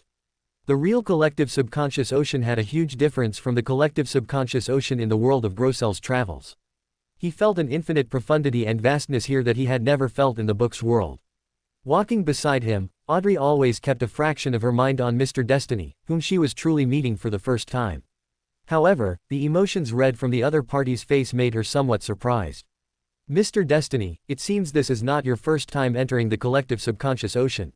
Syrian smiled and nodded. Having stayed with an ancient dragon for a long time, one inevitably comes into contact with all sorts of bizarre things involving the mind. Ancient dragon. Audrey slowly chewed on the word. Is this why you wanted to come here to look for the traces of the ancient dragon I encountered? Partly. Syrian nodded, then added, but more of it is that I am also very curious, and have a few words I want to say to it. Another reason is that such an adventure is a magical journey for me, which can help me digest the potion of a traveler. Traveler. What a free-sounding name. Audrey suddenly sighed with emotion. If she could, she also hoped she could travel everywhere to witness more of the world, instead of sitting idly in the castle or attending various gatherings and salons among friends. Syrian sighed, saying with a bit of complaint and emotion, I like traveling everywhere, but I don't like traveling everywhere just to digest potions. When deliberately doing something, interest always fades quickly. Audrey nodded in agreement. When interest is forcibly attached with a purpose, it loses its original purity. Pausing slightly, she skipped this topic and instead asked, Mr. Destiny, I'm a bit curious, which entity do those few honorific names chanted during the spirit descent ritual I held previously belong to? What kind of relationship does it have with Mr. Fool? I thought you would ask about this right from the beginning. Sighing slightly, he then said, that entity. His believers usually address him as the Silver Key, and he should be considered a friend of Mr. Fool, right? My friend. Klein's mouth twitched slightly, instantly realizing that this was another persona just like his own identity as the Fool. However, the Silver Key. This guy is quite bold, not worried at all about what to do if the All-in-One comes to this world. Coming from the unknown, above dimensions, art and fantasy. The first sentence can be understood, the second sentence. Judging from the performance of middle and low sequences, the door pathway might truly grasp the authority of space and dimensions later on, but what does this third sentence point to? Something similar to the space above the gray fog that I possess. After grumbling a few words, he temporarily put this question aside. Rather than thinking about it here by himself, it would be better to ask directly in person later. Mr. Fool's friend. Syrian's answer left Audrey stunned for a moment. Would such a great entity also have friends? No, one shouldn't think like that. Since meander pathways can lead to sequence 0, it means deities are not born great. Before becoming a deity, when he was still him, having friends is very normal. According to the anchor theory recounted by Mr. Destiny at the Tarot Club this afternoon, friends are a very important kind of anchor. Even a great entity would not reject the existence of friends. I wonder what kind of entity Mr. Fool's friend is. Since he can be called the embodiment of art and fantasy, should he be close to those romantic poets, painters, and artists in some aspect? Mr. Hanged Man mentioned at the previous tarot club that Randolph Carter has the title of Painter on the Sea. Perhaps that's the reason for this. Diverging her thoughts for a bit, Audrey suddenly asked curiously, Mr. Destiny, has that entity formed an organization similar to the tarot club? If so, what is it called? Consider it an organization, but I'm just a hands-off boss, how would I know these? Pondering for a moment, he said offhand, there is an organization called the Time Assembly. Its specifications and form are somewhat different from the Tarot Club, being much freer, or rather, more lax. Time Assembly. Audrey murmured at once, nodding thoughtfully. Free and lax, that sounds very artistic. The two of them chatted all the way as they entered the depths of the collective subconscious ocean, arriving at the place where Audrey accidentally encountered the giant dragon last time. Audrey looked around the empty surroundings and said with some disappointment, the place where I met that giant dragon last time was right here, but now it seems it has left. As long as it doesn't want to give up the anchor brought by the giant dragon worship customs here, it won't leave too far. It's just that finding a giant dragon in the collective subconscious ocean is really a bit troublesome. It seems I have to use a simple and crude method. Amidst whispers, he took a few steps forward, his eyes reflecting an illusory, continuously flipping book. I came, I saw, I recorded. Woo! Violent winds suddenly surged around them, seeming to come from reality, yet also seeming to originate from illusion. The wind carried his will, swirling constantly, causing the nearby celestial phenomena to change rapidly, quickly weaving together a mental storm. Terrifying wind and waves rippled layer upon layer, stirring the waters of the surrounding collective subconscious ocean, splashing up one wave higher than another. The mental storm swept for less than 2 meters before it seemed to be hit by a pause button, suddenly stalling in midair.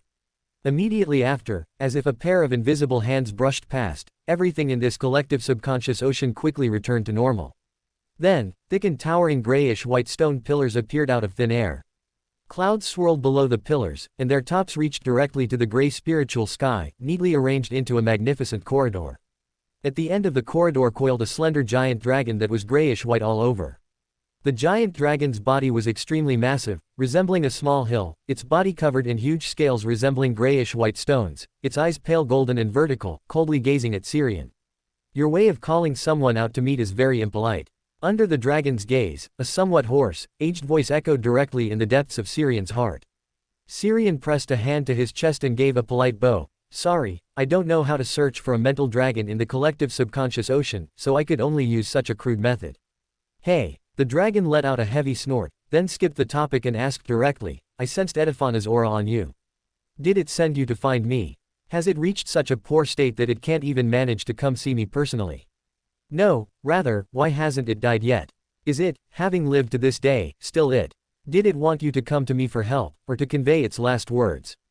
Quite, chatterbox-like. As the thought just floated up in his heart, Syrian quickly reined in his thoughts.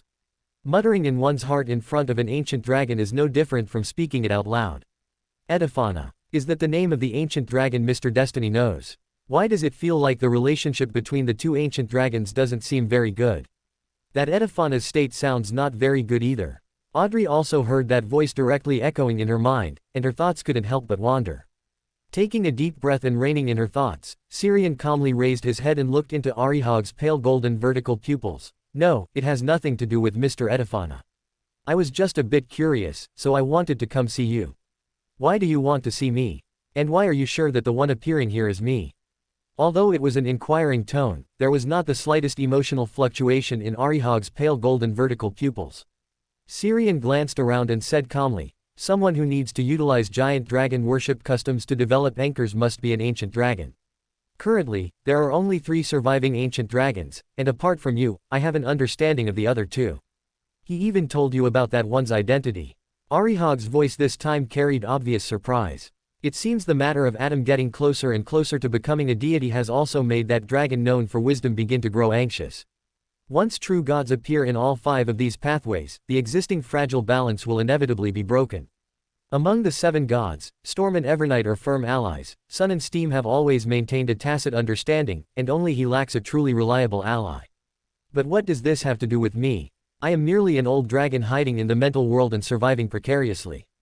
I cannot face Adam, even with Edifana added. What makes them think that after you come to see me, I will change my mind? A look of slight surprise appeared on Syrian's face. He even knows Adam's progress. But thinking a bit too much, I really am just curious about ancient dragons and completing a journey by the way. Arihag glanced at him, its aged voice ringing out flatly in his mind. The mind holds numerous secrets. Even though I haven't left this collective subconscious ocean for a very long time, I can still know a lot of information from the voices echoing between minds. You came to find me perhaps just out of curiosity, but they may have also utilized this curiosity in your heart. Alright, the small talk is over. I don't want to get involved in their struggles. My life is still very long.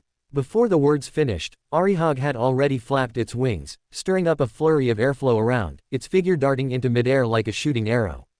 Seeing this, Syrian quickly spoke out loud. I went to Leviseed not long ago. In midair, the soaring giant dragon suddenly twisted its body, then crashed rapidly down to the ground. Boom. For more thrilling fanfiction stories like this, check out my channel Fanfic Audiobook. Dive into epic adventures, mysterious realms, and legendary journeys brought to life through immersive storytelling. Don't forget to like, share, and subscribe for more amazing audiobooks.